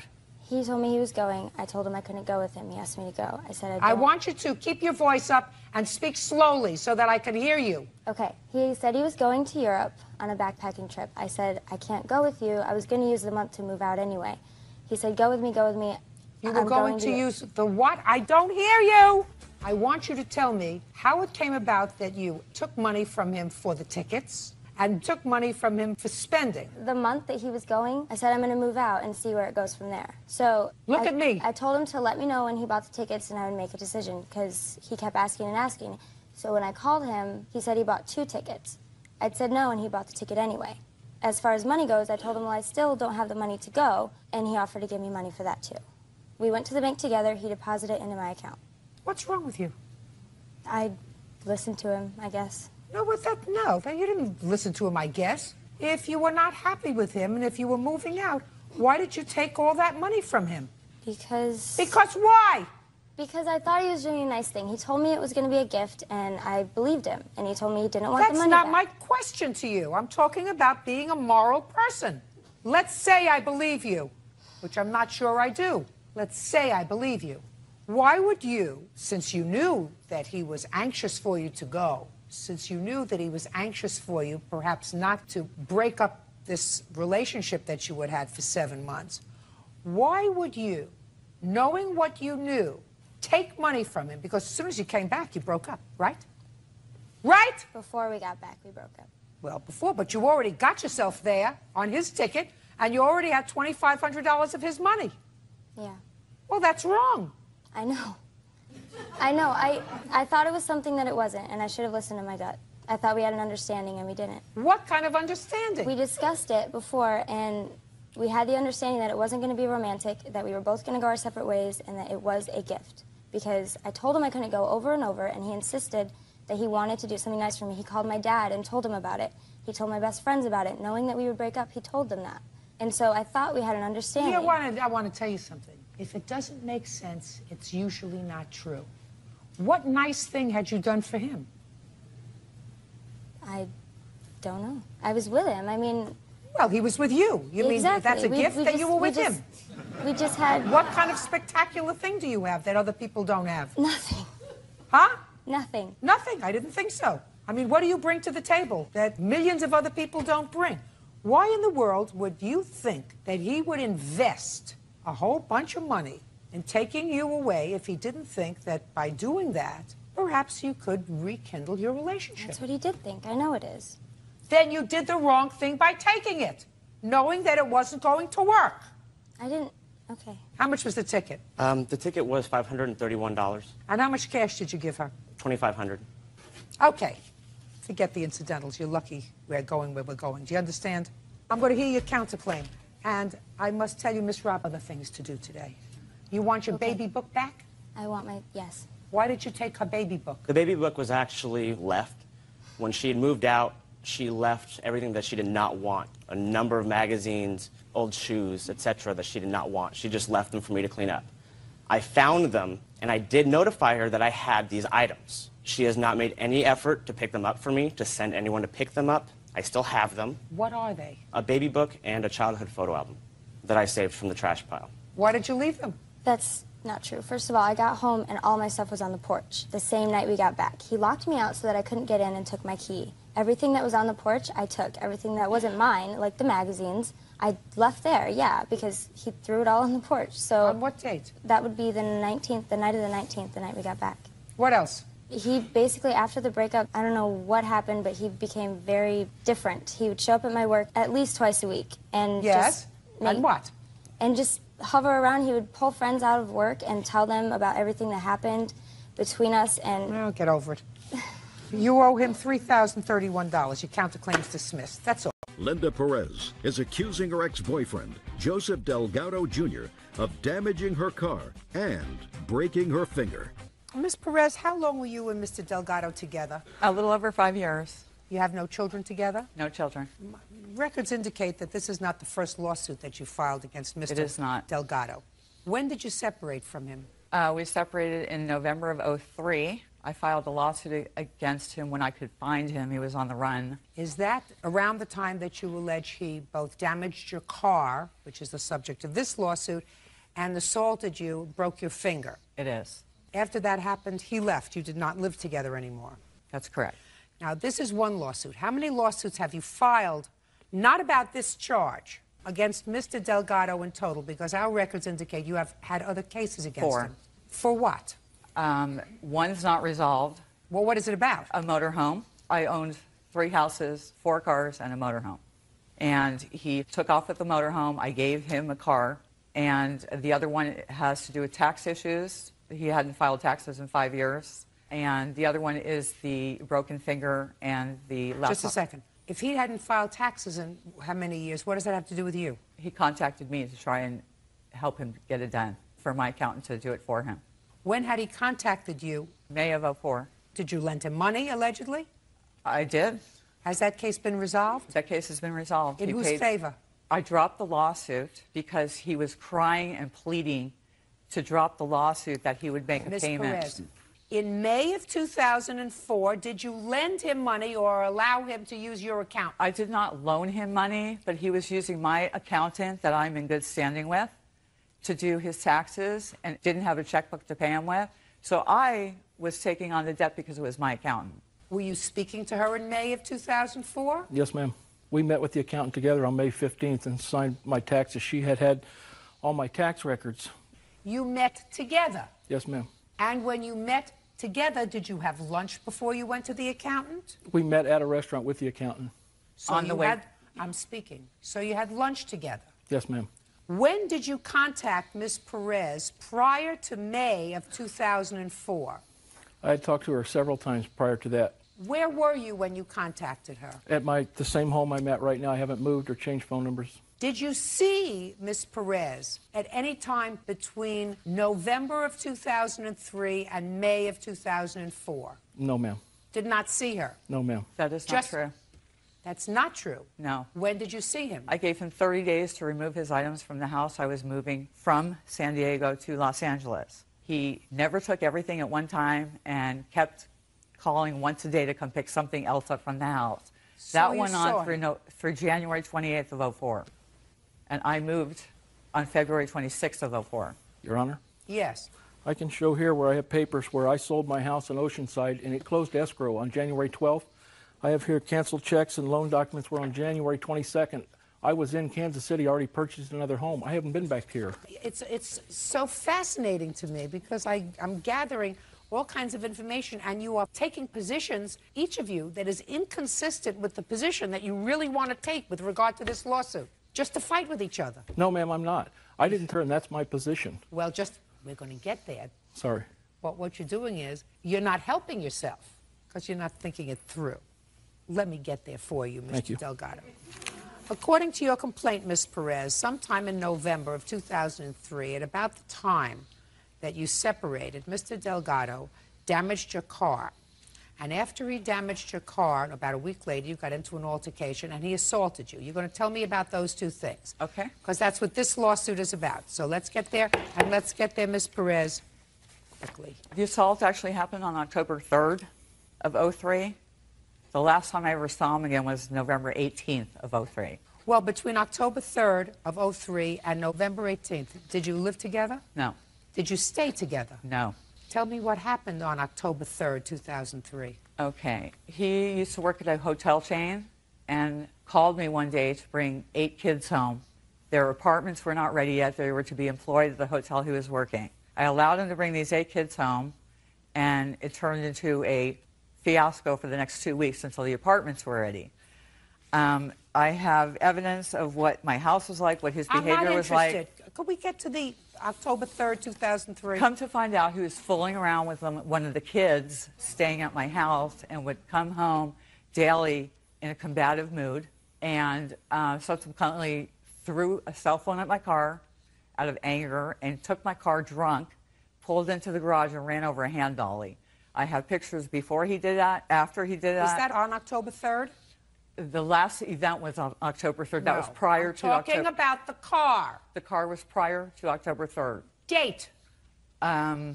September 27th. Between September 27th and October 3rd, did you live together? He was keeping hours at the hotel. He would stay at the hotel. Ms. Perez, between September 27th... Not as boyfriend and girlfriend, no. Now, get to October 3rd, 2003. My cleaning lady was at the house, and we were in the garage. And not to disrupt her cleaning, this is my cleaning lady, we went in the garage. We started having a heated argument over things that were happening with all the kids at the hotel, and it turned into a pushing, shoving, spitting match. He proceeded to spit in my face. What did you do to him? Pushed him off of me, and that's how my finger got broken. Just a second. You said to me it turned into a pushing, fighting, spitting match. Well, match is your term. Now you've told me what you say he did to you. You tell me what you did to him. Happened to be in the same room. Well, you just told me that you just, shh, Ms. Perez, you just told me that you broke your finger pushing him off of me. Well, how was he on you? I was on the couch. He was towering over me. You were on the couch in a garage. Right. We had a computer, a television, a hockey table. It was like a game room. So you're on the couch in the garage. I don't allow smoking inside my house, and that's why. You're on the couch in the garage, and he's on top of you. Right. And you pushed him off you. That's correct. And you broke your finger. That's correct. What else? My cleaning lady at the time was inside cleaning the house. I went inside, got my keys, purse, and had to go pick up my 8-year-old from school. I went and picked up my 8-year-old from school, took him with me to the emergency room. And because he was with me, I really didn't want him knowing what was going on. So I went to the doctor and told him it had occurred from fooling around. Now, the break was a circular break, and it broke every... You have the emergency room records? I absolutely do, and good pictures. Well, can I ask you this question? I have a diagram. Shh. I don't want a diagram. I don't want pictures. I asked you for the emergency room records. And if you were going to the emergency room, that you were just going to pick up your son so that he wouldn't be left out at school without someone caring for him. That's correct. Why didn't you take your housekeeper with you, who is here today, so that she could sit outside with your son if you were going to the emergency room? She was leaving. She had another job to go to, and she was... Did you ask her to stay? No, I did not. I was leaving. It was an emergency. You were going to the emergency room. That's correct. Told the doctor you were fooling around, snapping kitchen towels. That's correct, because my 8-year-old was with me, and I did not want to subject him to all the things going on. He had been around Joe since he was 2, and I really didn't want to crush or make him scared about any of the occurrences going on. So what are you suing him now for? You don't think your son's going to know about this? No, I've kept it from him. Well, he's in school. 10 million people watch this program, madam. He's in school with after-school activities. You got a lot of excuses. He goes... Mr. Delgado, you want to tell me what, if anything, you remember about October 3rd? You know, all I know is that we have a dog named Daisy that was a shepherd mix. We always used to take a towel, and she would get one in, and you'd grab her, and she'd like this and play with her. I came home. She said she was wrestling with the dog. Daisy pulled on the towel, and she broke her finger. Your Honor? She drove... I don't want to hear you. You see how quiet he was? She drove herself to the doctor and came home with the medical report, said her finger was broken. and they were going to wait and see for a few weeks whether she needed to have any surgery or anything else done on it. At the time, we had the same medical insurance. We were in the same house, everything. That was the last I ever heard it until 2 years later. I get my 4th lawsuit from her about that. Your Honor, I have a diagram drawn by the doctor, the surgeon, of what needs to be done to repair my finger. My cleaning lady was there at the house and can tell you what she heard from inside the house, and we were in the garage. She come on. Tell me your name, please. Yolanda Marcial. How long have you worked for Miss Perez? More than 8 years. 8 years. Why didn't you go with her to the emergency room, Miss Marcial? Because I was working in the house. I was busy in the house and I just getting ready to leave. What time of the day were you getting finished with your job? Around like 2 something. In the afternoon? 2 something. And where were you going? To Oceanside. What's in Oceanside? I was working for another lady in Oceanside. What time are you due there? Around like, I got traffic around like 4 over there to Oceanside. How long did you remain in the house after Miss Perez left to go and pick up her son? When she left to get, okay, around like maybe like 45 minutes. Did Miss Perez ask you to accompany her to the emergency room? No. Did you offer to accompany her to the emergency room? No. When she came inside, did she show you her hand? She walked with the hand like that, and I know that something happened because I heard screaming in the garage and fighting in the garage. When you heard screaming and fighting in the garage, did you go into the garage? No. I'm only that cleaning person, and nothing. You heard screaming and yes, fighting and in the garage, and you didn't go in there? Did you call the police? No. You just went on vacuuming. Sit down, Miss Marcial. Put your hand down. I have pictures. Not interested in the pictures. More interested in the statement that you made to the doctor when you went in there. I had my 8-year-old with me. I don't believe that that's the reason you make up that kind of a lie. I had to. No, you don't. You have to say, would you go sit over there? And doctor, I want to tell you privately what happened. That's what you do. I mean, otherwise, the doctor believes what you're saying, correct? Correct. Correct. Because you give the doctor information, because based upon that information, it helps them treat whatever's wrong with you. I came up with that story to protect my child. No, that's a lot of baloney. That's baloney. I'm older than you are. I've been to the emergency room, both with myself and my children. Over the course of the years, little things happen. And you can always say, go over and sit there with that nice nurse for a second because the doctor wants to see me. I tried to call 911, and he threw the phone and broke it. Listen to me very carefully. You were out of the house. You went to pick up your child. You say to her, do me a favor, leave now and call the police. I'm leaving now. I'm going to the police. You did nothing.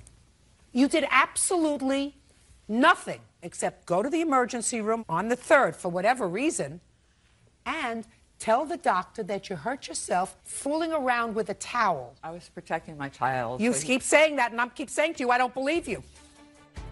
Now, there's a lawsuit that she filed against you that she won a judgment for $1,000. No, ma'am, she didn't win a judgment. She dropped the lawsuit. I paid the $1,000. Tell me about that $1,000, sir. After we'd split up, we hadn't talked for a while. I was behind on my taxes.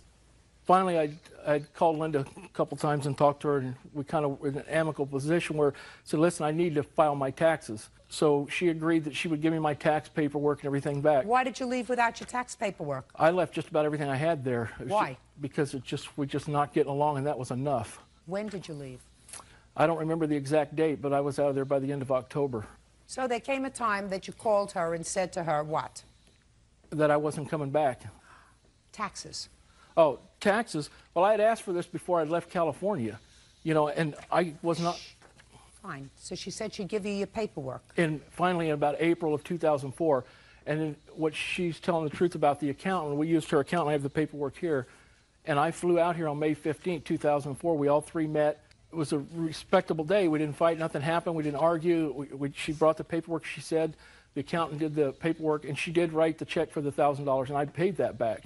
And then I got back to Kansas City, where I live, and then on August 24th, I get from Blockbuster Video a bill from Canoga Park, 10 movies all rented in one day under my name. So I called out there and I said, listen. Can I see that, please? I said, I don't live in California, I haven't been in California. Your Honor, all of our kids have the same Blockbuster card. Well, yes, they do, and this is where it got real interesting, where Blockbuster knew who exactly rented them.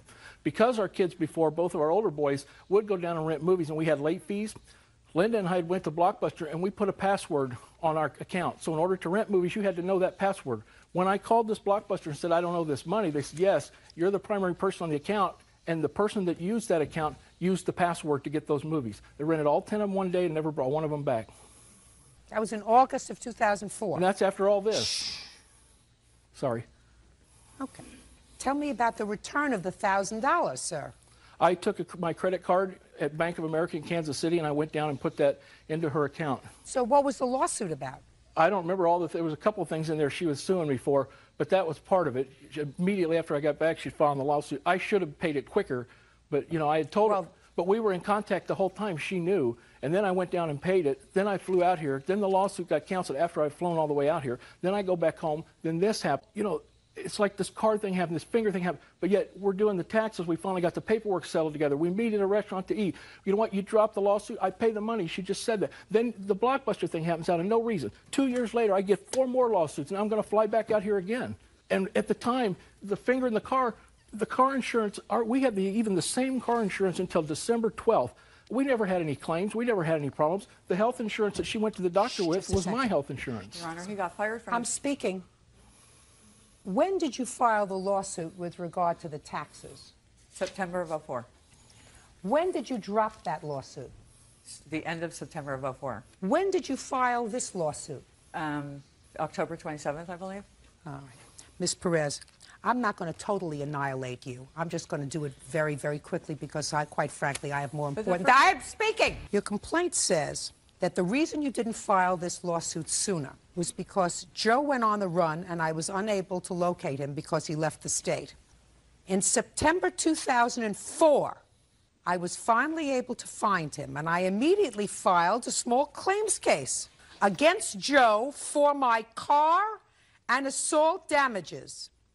Once he was served, he contacted me, begged me to drop the case, and said he would start making payments. When I received his first payment of $1,000, I went and dismissed the case without prejudice. That is a lie. That's a lie.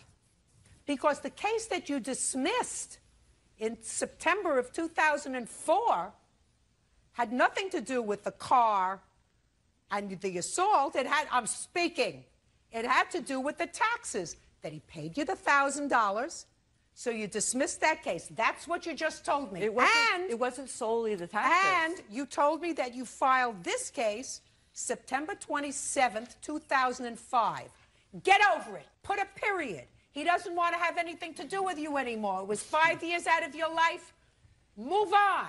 Goodbye. 21-year-old Kristen Capizzola is suing her former roommate, 22-year-old Joshua Courier, for rent, a broken computer, and the cost of pay-per-view adult movies. You know, I decided that we could save the judicial system a whole bunch of money and just have much smaller apartments that were cheaper, that people could have themselves so they don't have to have roommates.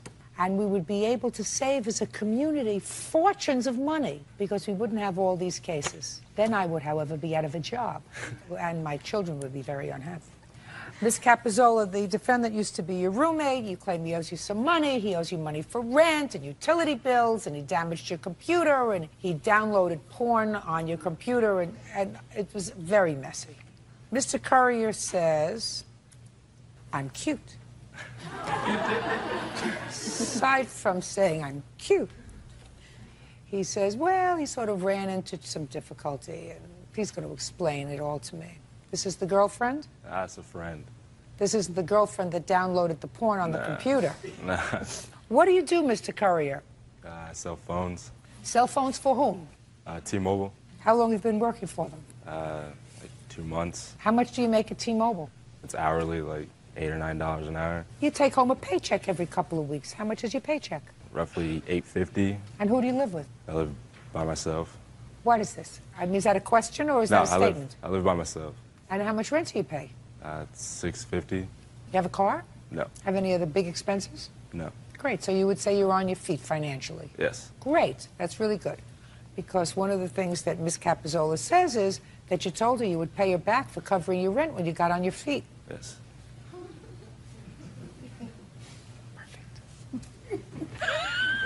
She's got to back into it, that's all. You know, you can't get on there right in the front. Right in the front's boring. You got to back into it. There you go. Right? That's right.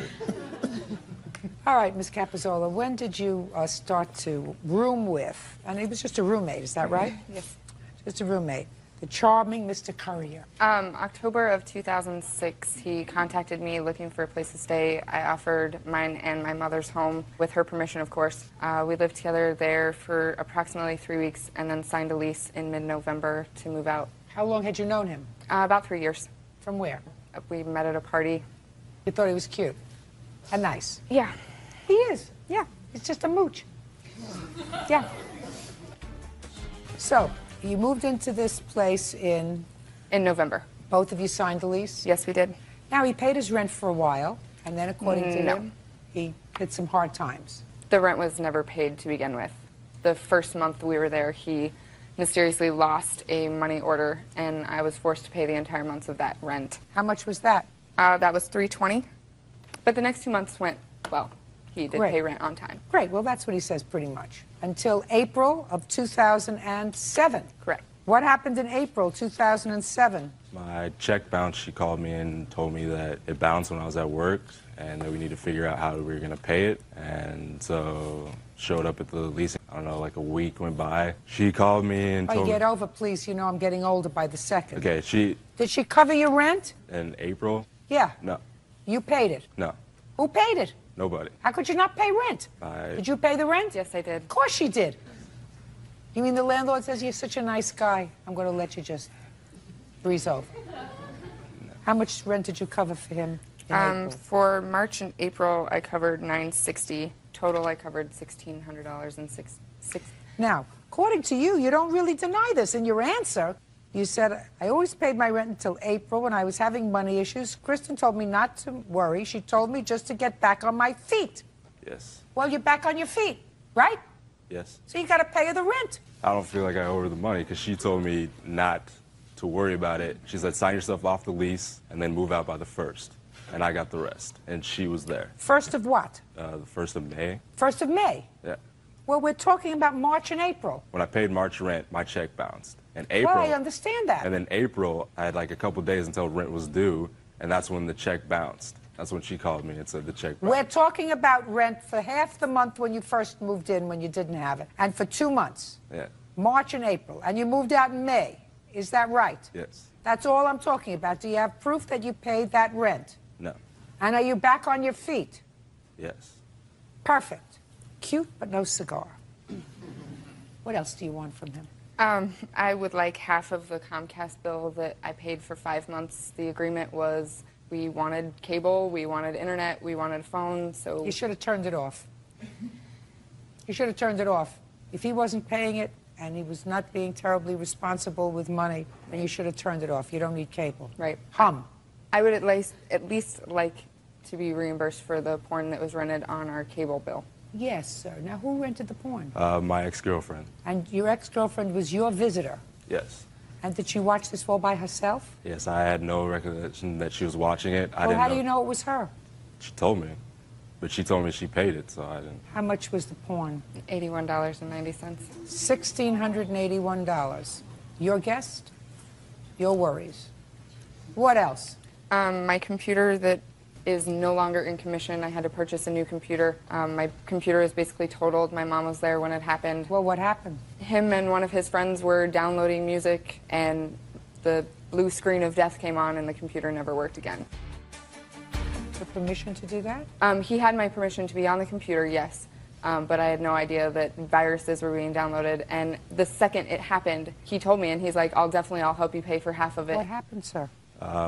Actually, the night, I guess it crashed, I wasn't even there. I came home, like, afterwards, and her mom and my friend was there, and they were watching TV. And they said the computer did not work.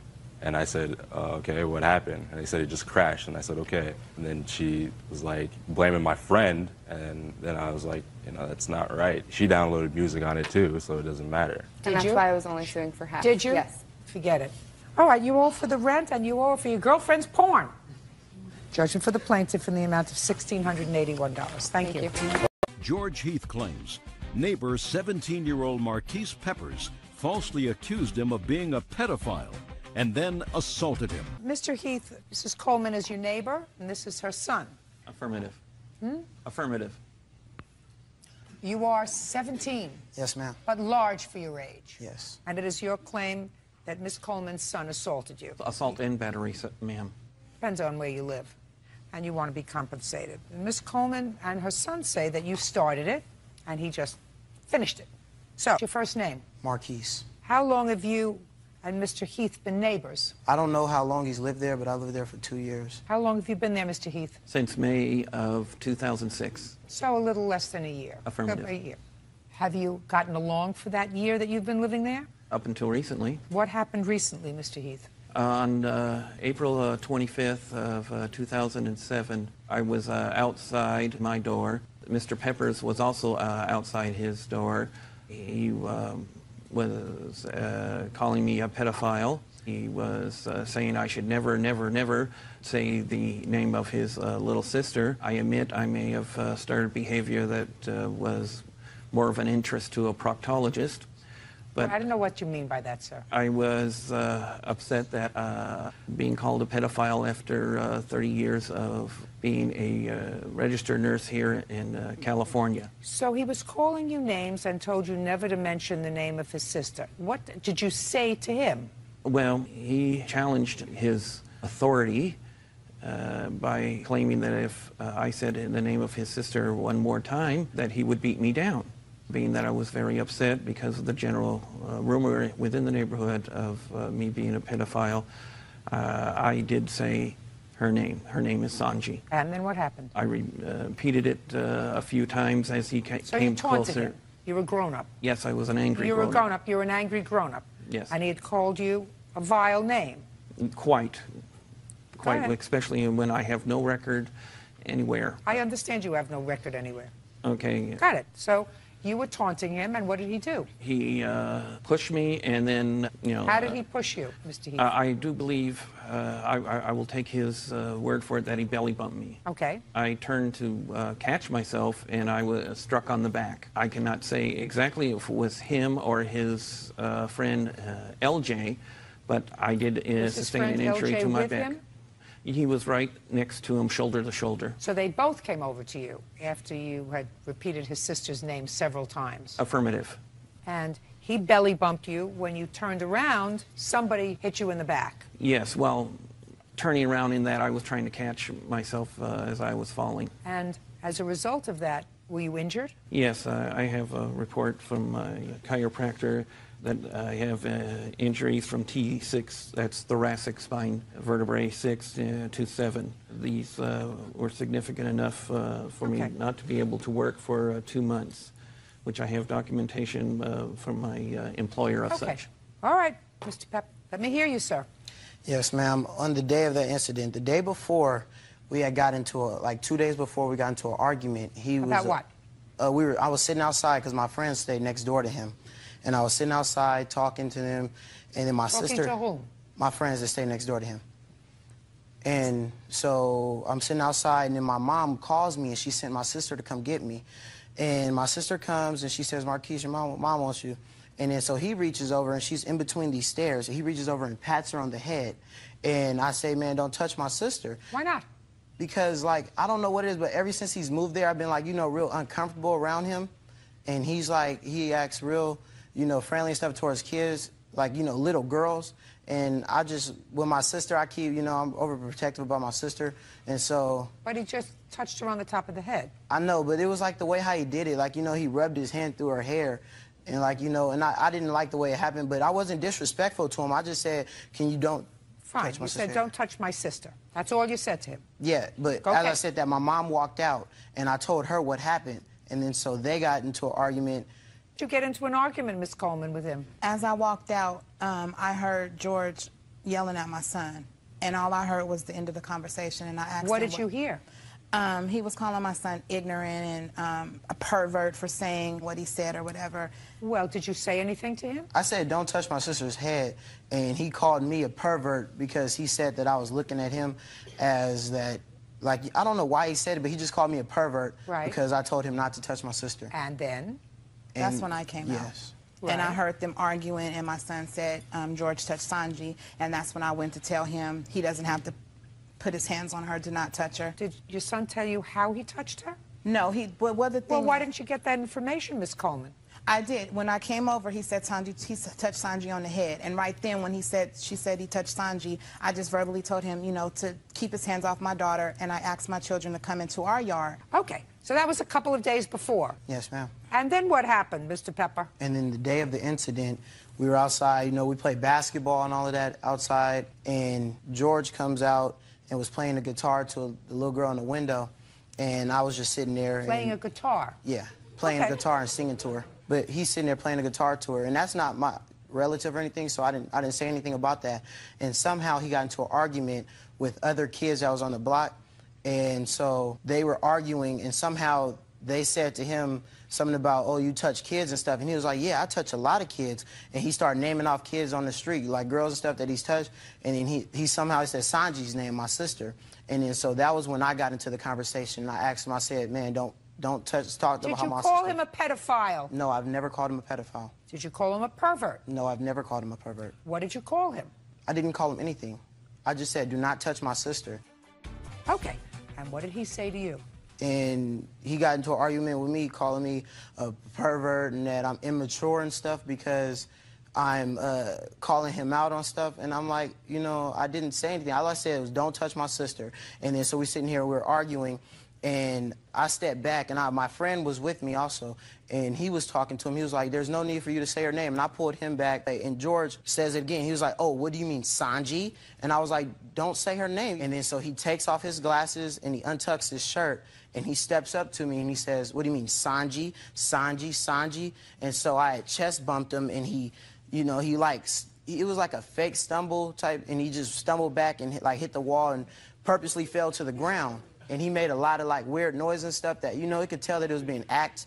And like some kids was laughing at him and stuff because he was acting it out. And his wife said, I'm calling the police. And then so I looked at him, and then I turned around and my sister was calling me. So I turned around, picked up my sister, and then I told my friend, I was like, let's go. And then we walked to his house. Mr. Pepper. Yes, ma'am.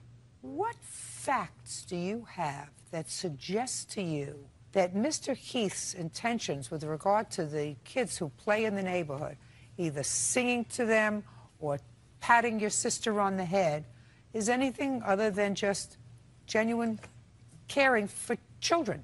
It's because of the way like he does it. It's real weird. You know, I don't feel comfortable around him. And for that, I don't feel like my sister should be around him. I've never been disrespectful to him or anything. You assaulted him, sir. No, ma'am, but yes, prior you to the did. incident, You assaulted him, sir. He was taunting you, which is not very smart of a grown-up man to do. Yes, ma'am.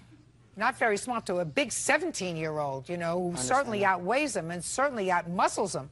But you have no right to put your body on him in any way.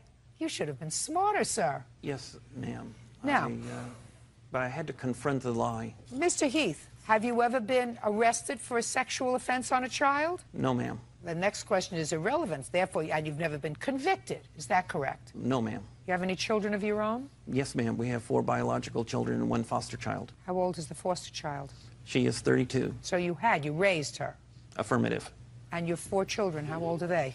We have a boy who's now Sergeant George Heath of the 3rd Armored Cavalry Regiment. We have twin boys, Pete and Repeat. One is Staff Sergeant Joseph Heath of the 11th Armored Cavalry Regiment. Our other son is Specialist David Heath, who recently was, last week, was taken out by shrapnel in Baghdad, but he's doing just fine. He'll be in the United States today.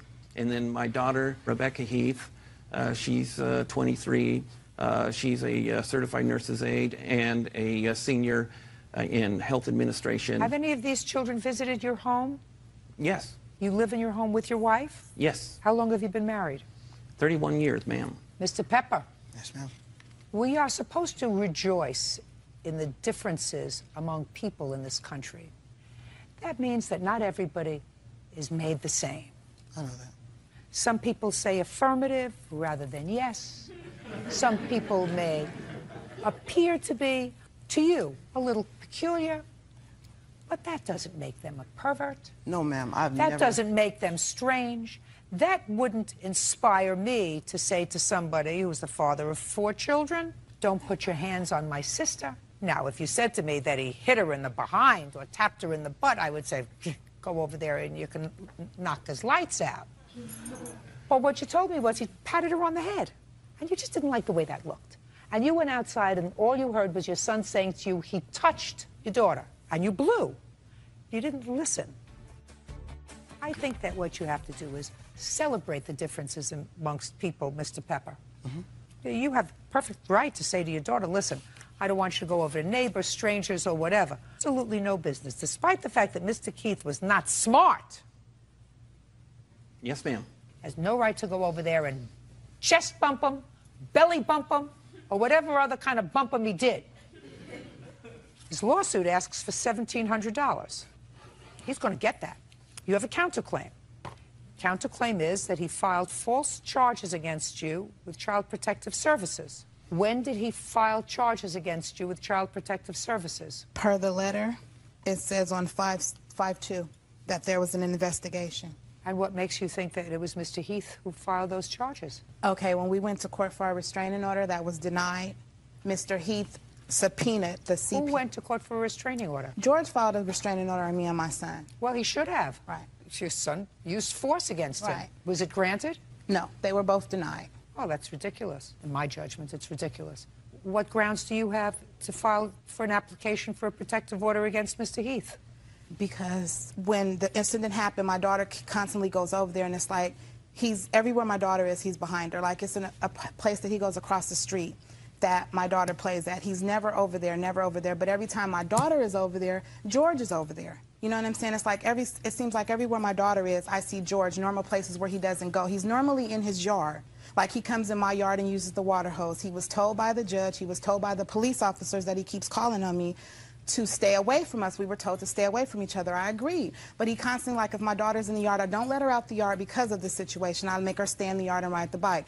George will come over, open the gate, and use the water hose, or, you know, just do stuff to, you know, to have me try to have confrontation towards us. What proof do you have that Mr. Heath called I don't have proof that he called, but for our restraining order, he had all the information. How does he know that CPS came to my house? When we went to court, he filed a subpoena for the CPS worker to come to our restraining order. That's how I assumed that he called, because... Did you have that information, Mr. Heath? The reason I know that Ms. Johnson is a child protective worker is that she was at Ms. Coleman's door, and when I saw her, and I said, I don't think Ms. Coleman's there. She asked, you know, who are you? I identified myself and where I live, and then she identified herself, and we went into my apartment, and we had a discussion concerning, well, actually, one of the things we discussed is whether or not I am a pedophile. Obviously, I'm here, not arrested, so she felt there was no basis for the allegation that I'm a pedophile. Did you make a call to Child Protective Services, sir? Can I leave that under confidentiality? See what I'm saying? Well, yes you or see, no? I'll answer if you, well, if you want me to. The point is, Mr. Heath, if you had grounds in your judgment to place a call to Child Protective Services, because that's her counterclaim, she says that you had no basis. She believes that you did call. Okay, that would be a different question. Would I have, if I called, would I have a basis? The answer is yes, I would. Well, tell me what basis you had if you had called. Okay. Got it. I'm sorry, I don't consider that very funny. The basis I have is that I have seen her use the most unusual type of child rearing, curse words at her daughter. I've seen her with an open hand strike her daughter in the head. Also, I am quite suspicious that her daughter has some type of minimal brain damage. I'm not sure if it's cerebral palsy. Shh, quiet.